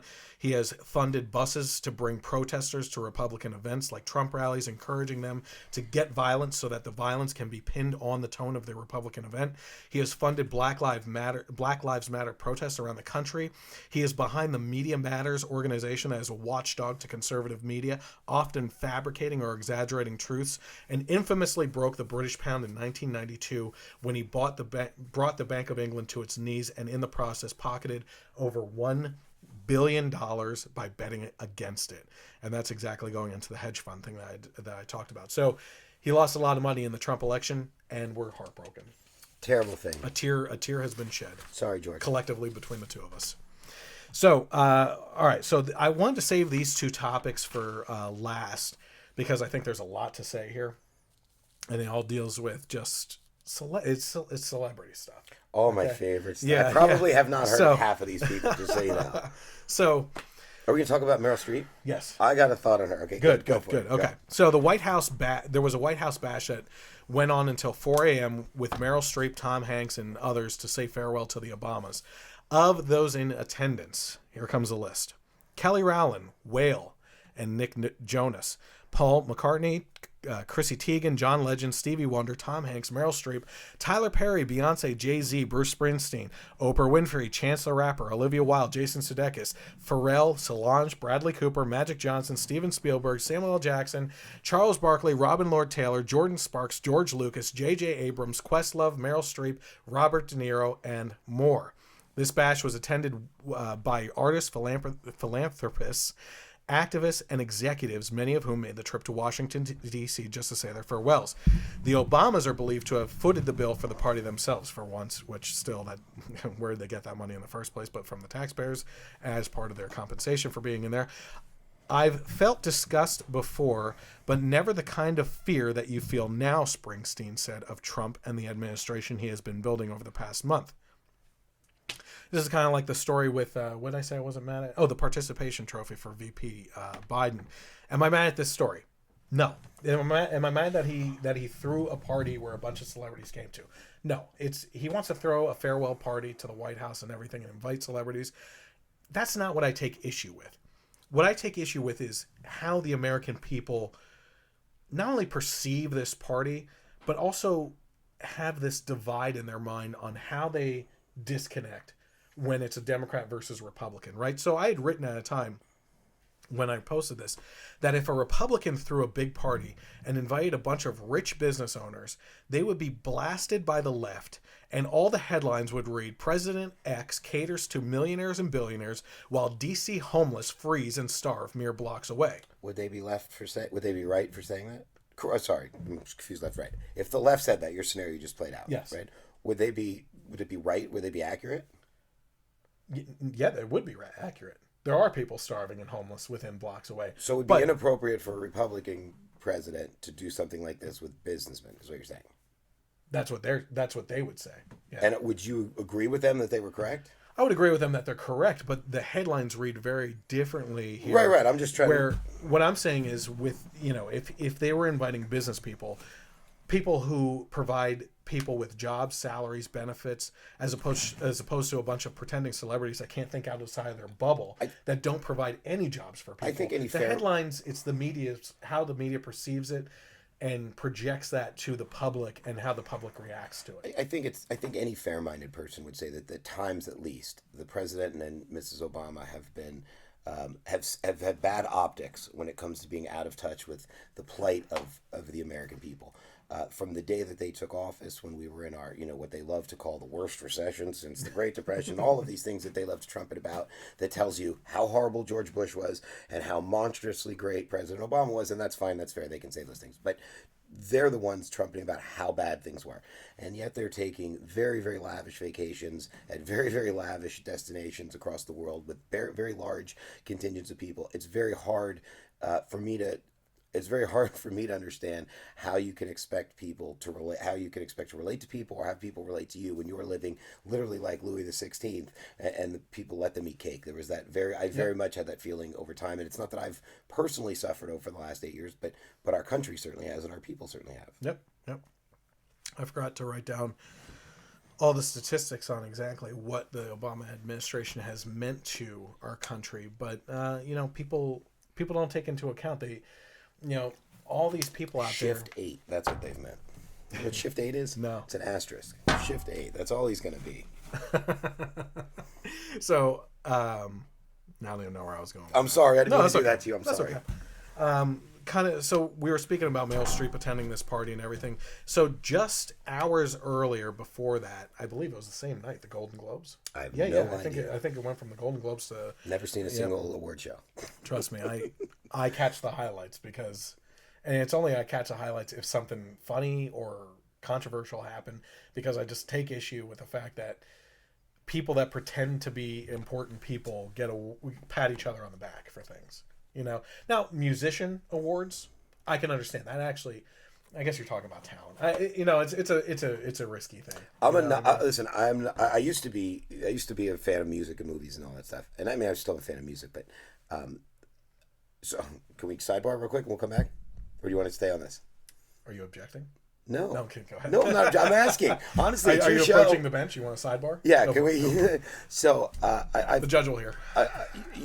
You and I, and I'm sure all of your listeners, have been driving down the road on a sunny day, and the right song comes on, and all of a sudden you go, "Holy crap, I'm doing 100," right? And conversely, the other way around, like, "Holy crap, I'm doing 50." Some sad, break your heart song. Well, I think that's evidence that the things around us influence us emotionally, and I found that when I was going to movies and watching TV shows, that I was that their stories were affecting me emotionally.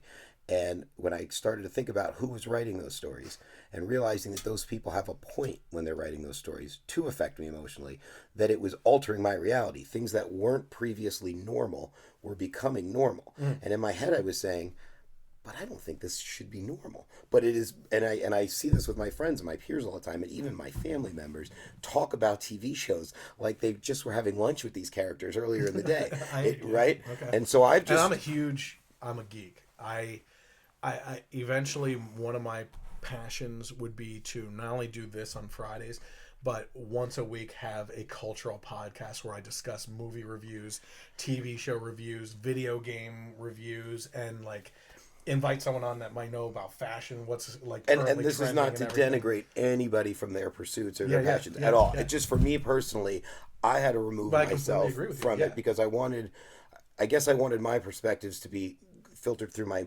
mind and not through my heart, if that makes sense. How intense are conversations when people get together and say, "Did you see Game of Thrones last Sunday?" I mean, have you ever seen or been part of those conversations? No, but I get it at least once a week at trivia. Somebody will say to me, "Could you do more Game of Thrones?" And I'm like, I honestly God wouldn't know what was hard and what was easy because I've never seen the show. I couldn't even tell you what the show's about. Okay. So we were talking about Meryl Streep having some controversial things that she said just hours before at the Golden Globes. So here's what she said. She said, "There was one performance this year that stunned me. It sank its hooks in my heart. Not because it was good. There was nothing good about it, but it was effective and it did its job. It was that moment when the person asking to sit in the most respected seat in our country imitated a disabled reporter, someone he outranked in privilege, power, and the capacity to fight back." So in regards to this, we're going to go sidebar for a quick second on this. There are videos out there. Sean Hannity happens to post them a lot. That basically show that Trump wasn't imitating. Do you know this scenario? This story I know very well, okay. and we are in agreement 100%. It seems to be his go-to move to do this. I'm not agreeing with you. No? No. Oh. So there's video out there where it shows him in the same thing, doing this type of thing and reacting to other stories. Some are slight, down here, doing it, and some are, exaggerated what he's doing. I think it's, to me, with a guy that has made his mark in politics for insulting people and just playing dirty, it's a little too coincidental for me. So I can't say that he absolutely did or that this was just one of his mannerisms. I'm not going to take that side like Sean Hannity will just bow at the feet of Trump all the time. I just honestly don't know. Fair enough. So that's consistent. You said earlier, you don't know what's in a man's heart. Yeah, exactly. And that kind of falls in line with, that should be, when you at least see those other videos, should have you take pause and think. a little bit, right? Is this a mannerism of his, or is he disabling a person? But if it gives you that pause for a second, worst case scenario is you don't know. Best case scenario, best case scenario is you don't know, right? Worst case scenario, he was mocking a disabled reporter. But there's not enough evidence to show that he did that. If he had said this disabled reporter who, does this type of thing, like, that would be clear cut. And Meryl Streep would have a point. I don't think she had any legs. Wait, so you're saying he was mocking the reporter? I say I don't know. Okay. Here's where I think Trump would do himself and those of us poised to defend him a great service. I love when he says something and he gets recoil and he says it again louder and worse, right? I love that.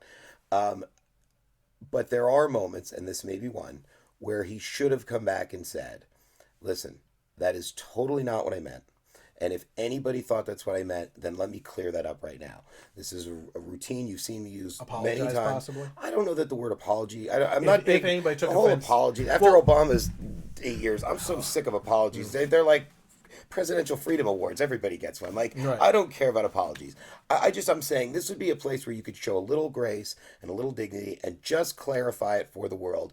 This isn't what I was doing. Right? I think he did try to do that, but it didn't make as much news. I don't know. Comment, yeah, for obvious reasons. It wasn't going to be the blood that they were. Nobody's rushing. Correct. Nobody's rushing to clear his name. So she continued with, Hollywood is crawling with outsiders and foreigners, and if we kick them all out, you'll have nothing to watch but football and mixed martial arts, which are not the arts, Streep said, to a huge applause from the room. So who did she just insult there? How many Americans watch football? The deplorables. Yeah. How many watch MMA fighting, right? And this is a sport that, as a liberal feminist, Meryl should love seeing, that Ronda Rousey has brought females to the sport, and you also have transgender fighters like Fallon Fox entering the cage. Why didn't she just throw NASCAR in there as well? This was a direct insult to anyone not living in a liberal city bubble like her and her comrades in the crowd. She insulted the majority of Americans between the coasts. The only people who didn't feel the sting were surrounded by their fellow skinny jean wearing MacBook Pro bloggers sitting alongside each other off my Facebook. at Starbucks. Throwing that straight brim hat, you got it. Yeah, beanie with a scarf. Yeah, my generation's better than yours. Thank God I'm at the tail end of it. Your buddy was.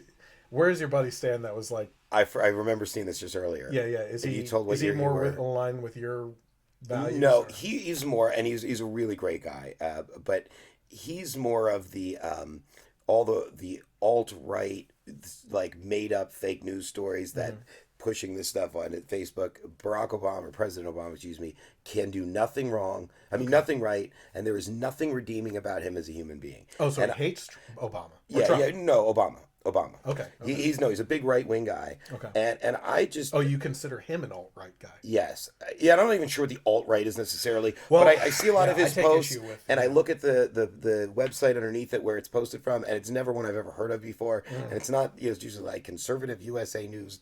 It's coming from a log cabin that has no access to Wi-Fi. Whatever, right? And that's fine, and everybody has the right to have their side. I tend to think, again, this is where we started our conversation tonight. I think most of the people that I know, on the right and on the left, are good, decent human beings. Yeah, absolutely. And they have value as such. And where we disagree on politics is just where we disagree on politics. Yep. And that doesn't have anything to do with any other part of my sense of them or ability to respect them or whatnot. But I do know that there are people on both sides, on the left and the right, who can't see beyond. President Obama is the worst human being that ever lived. President-elect Trump is the worst human being that ever lived. Yep. I just don't see the world that way, and I'm glad I don't. Fair enough. So Streep added, when the powerful use their position to bully others, we all lose. So you mean like when actors and actresses use their spotlight to get up on a soapbox and tell the Americans how they should act and vote according to Hollywood's ideology? I mean, come on, this is so ridiculous. I mean, she literally got up and used an acceptance speech for her as an actress that has nothing to do with politics to address the nation politically. All right. I think, and again, I know nothing about celebrities or really much about celebrity culture at all, but from what I understand, Meryl Streep is the greatest actress in the history of actresses. I think she's fooling everybody. I think she's a diehard Trump supporter. And she is such a great actress that she is just fooling people. Oh, she should get another award. Absolutely. What a performance. Maybe at the Academy Awards. Yeah?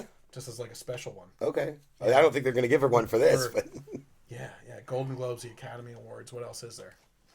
Maybe the Presidential Freedom Medal or whatever the hell that was. Oh, yes. From Trump. Yes. He should give it to her. Oh, yes. What a great one. So, Meghan McCain, who's the daughter of Republican Senator John McCain, tweeted in regards to this that this Meryl Streep speech is why Trump won. I couldn't agree with her more. And if you people in Hollywood don't start recognizing why and how, you will help him get reelected. I think that's the first time I've ever agreed with Meghan McCain, but I do. Yep, I agree. And again, this is a conversation I have with my friends on the left routinely, and that is, it doesn't have a sense to me like they get why they lost the election yet. They're still grasping for a reason. And which is part of this emotional breakdown. They're trying to find reason. It's taking too long, in my opinion. It's like you give a certain amount of time where you go, okay, Tuesday's the election. Wednesday, I'm not going to harp on you. Thursday, I'm not going to call you up and rub it in your face. Like there's a certain amount of there's a grace period. But when we're a week away from the inauguration, it's time to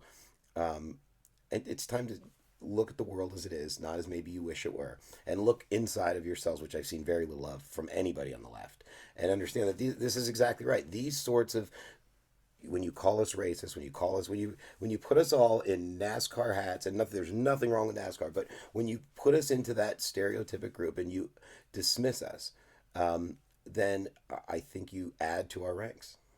Yeah, absolutely. I have seen. You make us the victim in a way, which is. Right? And we don't play the victim, though. No. But in that, I mean, all Americans always favor the underdog. I have my gripes on, what's going on out there and how, people are reacting to situations. But, you're not going to find me playing victim. I had cancer, and I beat it. And, I'm not afraid of anything. I'm afraid of two things. My father and God. It's my two fathers, essentially. Okay. You know what I mean? Doesn't matter. I will always, And that's respect. That's respect-driven fear. Right, I get you. So, but what's interesting, though, and what you're talking about is the fact that I have seen, you were talking about adding to the ranks and everything. I have close friends of mine, I can't believe it. I mean, it's shocked me over the last year that their families are diehard liberals. And I have seen these people quietly posting things now and then. Pro-Trump, or anti-Rosie O'Donnell, or all these things. And people are sending me messages like, hey, I just want you to know I agree with what you're doing. I love those messages, by the way. There was a point in time back in 2008. I was really at a low point. I had been blogging for a long time, getting politically involved, and I wasn't getting any comments on anything, right? But statistically, I'm looking at the back end of the system where you can actually track how many people are visiting. I'm getting visitors from all over the world, huge audiences, here in America especially. I could see what states they're coming from, what cities. I could boil it down to the town, right? I'm getting thousands of people to my website, no comments. What is going on, right? So I'm thinking to myself, what is the disconnect here? Why aren't people getting involved? And there was actually a point in time when I decided, okay, I'm done. Maybe this isn't my thing. Maybe I don't have a voice that's working for people or anything. And by God's grace, that same day that I had that feeling where I was literally going to hit delete blog on there, right, I got a message from someone. And it was actually not a personal friend of mine. It was a personal friend of mine's husband who said, Chris, I just want to let you know that we read your blog all the time. We see all the posts that you're doing. My wife's family and my family are completely liberal. We just got done watching Obama 2016. And you have led us to all these places where you just open our mind, And I said it in the last podcast, I'm not looking to change anyone's mind. But most of the people out there aren't seeing another side to the story. They're growing in this bubble where they're like, what I feel is right. Themselves. It's completely, yeah. And, it was empowering to hear that because I kept going with everything. And here we are now with this, and on an infinitely smaller scale, and without any of the purpose, but similar story. I get, because I used to, on my previous Facebook, much more politics, post all the time. Yeah, I remember. And I would get comments from people. I'd run into somebody out, and they would say, "Hey, listen, I never comment, I never like, but I love reading what you write. That's keep up with. Like, I really enjoy it. You've shown me things, you've taught me things, and it's like, if you were gay and you were coming out, people would celebrate that you were able to, be yourself, right? That's Right. and the fact that there's a percentage of our population who wants to keep people effectively in the conservative closet is no less offensive to me than people trying to keep, gays in a closet. That's the same, very similar, right? Yeah, I completely agree with you. Yeah. Okay. What do you think of Milo Yiannopoulos? I don't know what to make of him. I love him. I absolutely love the guy. Again, it might be a case where I'm really enjoying the wake more than I'm enjoying the boat ride, if that makes sense, right? Yeah, I hear it. It's just that, here's the thing. Okay, so I talked about how I had the Generation Y conservative blog back in the mid 2000s and whatnot, and after that, I actually joined forces with a gentleman named Jerome Hudson, who was a black conservative college student at the time down in Tallahassee, Florida. And I joined forces with this guy, Eric, who's a Cuban American out in New Jersey. And we started this website called United We Stand. Our Last Stand. Right? Okay. And it was kind of a play on Reagan's words and everything in this one speech. We are America's last hope. This is our last stand, or whatever. America's shining city on the hill. beacon on the hill. We started this website. White guy. Which, if you want to go into where was my angle on that, I had just beaten cancer. I could talk about Obamacare and the harm it was going to do, because I talked to doctors and nurses that were absolutely against Obamacare. Didn't meet one that wasn't, right? You had Jerome, a black conservative. You had Eric, who was a Cuban American. We had women writers. We had a woman Jewish writer on the site. We had an atheist on the site. At one point in time, we had a guy who was a gay conservative. It's like a community college Absolutely. brochure. Yes, absolutely. And this conservative homosexual that was writing for the site, I had a private conversation with him at one point in time. I said, "Listen, I'm going to be very upfront with you right now, okay? Just so you know, I believe in traditional marriage." He said to me, "So do I." I was like, "Get the hell out of here." He's like, "This whole movement is just to have a political pincushion to jam at the right." He said marriage, to a lot of people doesn't even mean anything anymore. So when you look at the biblical sense of traditional marriage, I completely agree with you guys. And I was shocked to hell. But the point of the matter is, with Milo Yiannopoulos, bringing this back to that conversation, what I find fascinating is that our website, we were never attacked. Okay, Eric, who was a Cuban American, eventually ended up in one of the segments on The Daily Show in Jon Stewart's era. Did you ever see the Muslim Cosby family routine? No. So if you look that up, he's one of the people in the crowd on Okay. that, right? It was really funny because it was a reaction from those on the right on if we should run a Cosby family that is Muslim based to get the culture going in the United States and bring it to the comedy, like what Cosby did for the black community. Right. I got you. So he was on that. He also interviewed Brigitte Gabrielle, if you know who she is. She's on Hannity a lot. She was Palestinian or something, now Christian. Her voice annoying. Yeah. Okay. Great woman, though. I met her at CPAC. Is she Iraqi? Palestinian, I think. Palestinian, okay. I believe so, yeah. Christian family, they had to flee from over there because of their religious values. We got to interview her because of her book. And, Jerome was a Tea Party person that speaks, keynote speaker at a lot of things. We had this cast of people that were so diverse, we could never be attacked. They could never say that we were homophobes or racist or sexist, right? There was no angle to come from because we had all those covered in all of our writers, right? And I think that's what's happening with Milo. If you look up this event recently where he was attacked as a white nationalist and racist at this one college by his kid. The kid just fumbled and was bumbling and didn't know what to say to him because Miles was like, "I have a black boyfriend. You're calling me a racist?" Right. It's ridiculous. Yeah, I don't know enough. I don't know if I've seen him give a couple of speeches.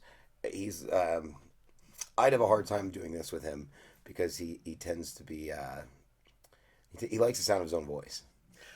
I hope one day I have the opportunity to work with you, Milo. I truly, truly hope that I can get to a level where I have the opportunity to share a stage or share a microphone, because why not get to a place where he's looking into a microphone saying, Chris, I hope someday you'll let me come work with you. No, I want it to be across the board, respectful. So is that your favorite commentator?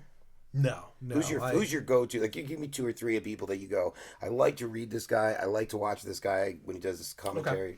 Okay. I have a few friends that are just going to jump down my throat immediately. They're probably commenting right now. Glenn Beck is one of my... He got me into politics. When he was on CNN primetime, a liberal station, he was interviewing Benjamin Netanyahu at the time. Phenomenal interview. Of Israel, and he was just bringing up these things. The thing about Glenn Beck that really inspires me is that while you have Sean Hannity and Rush Limbaugh, if you tune into their shows on Monday, they're going to be talking about the same thing at a little bit of a different angle on Friday. It's the same thing. They don't dig deeper. It was Glenn Beck who really dug into who George Soros is, the organizations that he's behind and funding, and where those branch out and who's behind those. I mean, his team really digs down into everything and really finds out what's behind the guy, right? Mm-hmm.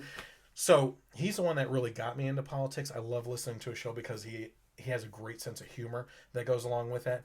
Along with that sense of humor, the go-to person constitutionally that I love to listen to is Mark Levin. Okay. He's on top of things. You can't trip him up.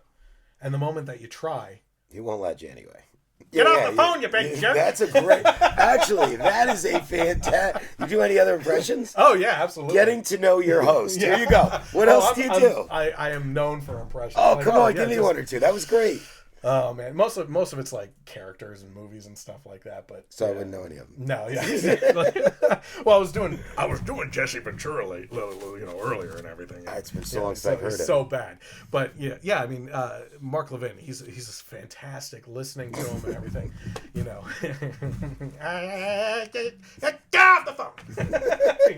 So he's like, it's eerily good. Well, my wife and I is just like, time after time, we just sit there cracking up listening to him because you just, why even try? If you're calling into his show and you have a differing opinion, why even try? You know what I mean? You just know you're going to get shot down. Right. Call in when he has a guest host on. That's hosting for him, So you have him. I think Milo's doing a fantastic job as far as throwing firebombs out there and disrupting what the norm is, right? People on the left expect to hear something homophobic or something that could twist and manipulate into a homophobic rant or racist rant or something. And he just comes out there and they come out and say this stuff. And he's like, who the hell do you think you are? I am gay. I'm a gay conservative Catholic with a black boyfriend. You have nothing to say. Right. You know what I mean? Along that same respects, I have to be careful what I say because I'm just going to, okay. I have a really great idea, but I can't go further than beyond. I thought you were doing Jackie Gleason. I'm sorry. No. So another great one, comedy-wise, is he's already launched off. He became big. He actually commented on a lot of my posts in his earlier days before he was well known, but Steven Crowder. I know the name. Louder with Crowder, his show is now. He's joined with Mark Levin and Michelle Malkin. Okay. On CRTV, I believe it's called. Steven Crowder is just... He does these, he can take topics. He does his own podcast. I believe his podcast is going on as we're doing ours this one right now. And he also does these skits. Like he did this one skit, like just as a reference. During the whole Bruce Jenner, Caitlyn Jenner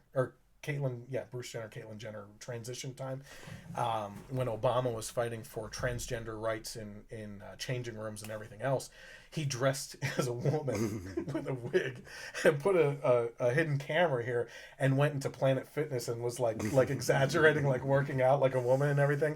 And then tried. Is that how women work out? You're gonna get emails now. Not me. I'm impersonating him, like doing the weights and stuff. It was hilarious. But he tried getting into like the women's bathroom and changing room and everything, and the women were like, I don't think so, And it was this exact reaction that you expect. But then there was also this one where he got to the desk at Planet Fitness and the one guy's like, I know who you are, Steven. So, he's just too well known now, and he has all these skits. I think it's great. Liberal policies always sound great on campus. and then they get out into the real world where real people encounter them, and they tend to fall apart a lot of times.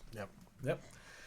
So I'm basically, I've wrapped up our topics for tonight. Is there anything going on right now that you want to talk about at all? I don't know how, because I haven't seen all the podcasts. I don't know what you've fine. covered and what you haven't, but we're not wearing any pants. I thought it was fair that we should share that with your audience. Outside of that, I really, it's been an honor to be here. It's kind of humbling. It's a little intimidating. It's a lot of fun, and hopefully we'll get to do it again. Yeah, absolutely. Hope you guys enjoyed watching. Yeah. So again, if you were tuning in, I really appreciate for anyone that was out there that shared the podcast tonight on Facebook Live. As I said before, at the beginning, before we actually got into the podcast, this Facebook Live is actually more of an idea of just behind the scenes kind of, we're recording this right now with an HD camera and HD microphones and everything. You're not hearing this through the Facebook Live, but I appreciate everyone being able to tune in and share it. When the video actually launches on YouTube later on Monday or Tuesday, when I get around to editing everything in together, you're going to see a very well put together. It's become a phenomenal experience. Again, you can watch me on Facebook Live on Friday nights at 9 p.m. here on the Eastern time. And you can find me on Twitter at Gen Y Conservative without the E on the end. You can also find me on YouTube where everything is happening. If you want to find the coolest things, the best videos, the best versions of the videos, different podcasts I've done in the past, I'm secluding myself to my studio now because it's so cold outside. I have some great videos of me out in the middle of summer with my GoPro doing different topic related things. You can go back and look at those. You can look at my president analysis videos on YouTube, as well as the candidates from both sides were running. So I just want to thank everyone for tuning in. I want to thank Matt, who is a phenomenal guest host, along with all my other guest hosts so far. I haven't had a bad one yet where I had to pull for the conversation to happen, which is fantastic. And I look forward to more guest hosts that I already have lined up coming up as well. If there's anything that you want to get involved with or hear topic-wise, please comment below on Facebook Live or on YouTube, wherever you're watching this. Let me know if there's anything that you want to hear about, any controversial topics that you want us to cover, because I'd be happy to get into those if there's a good opportunity to do that with someone that's a guest host. Again, I want to thank you guys for tuning in. This is a Generation Y Conservative podcast. Have a great night, and God bless.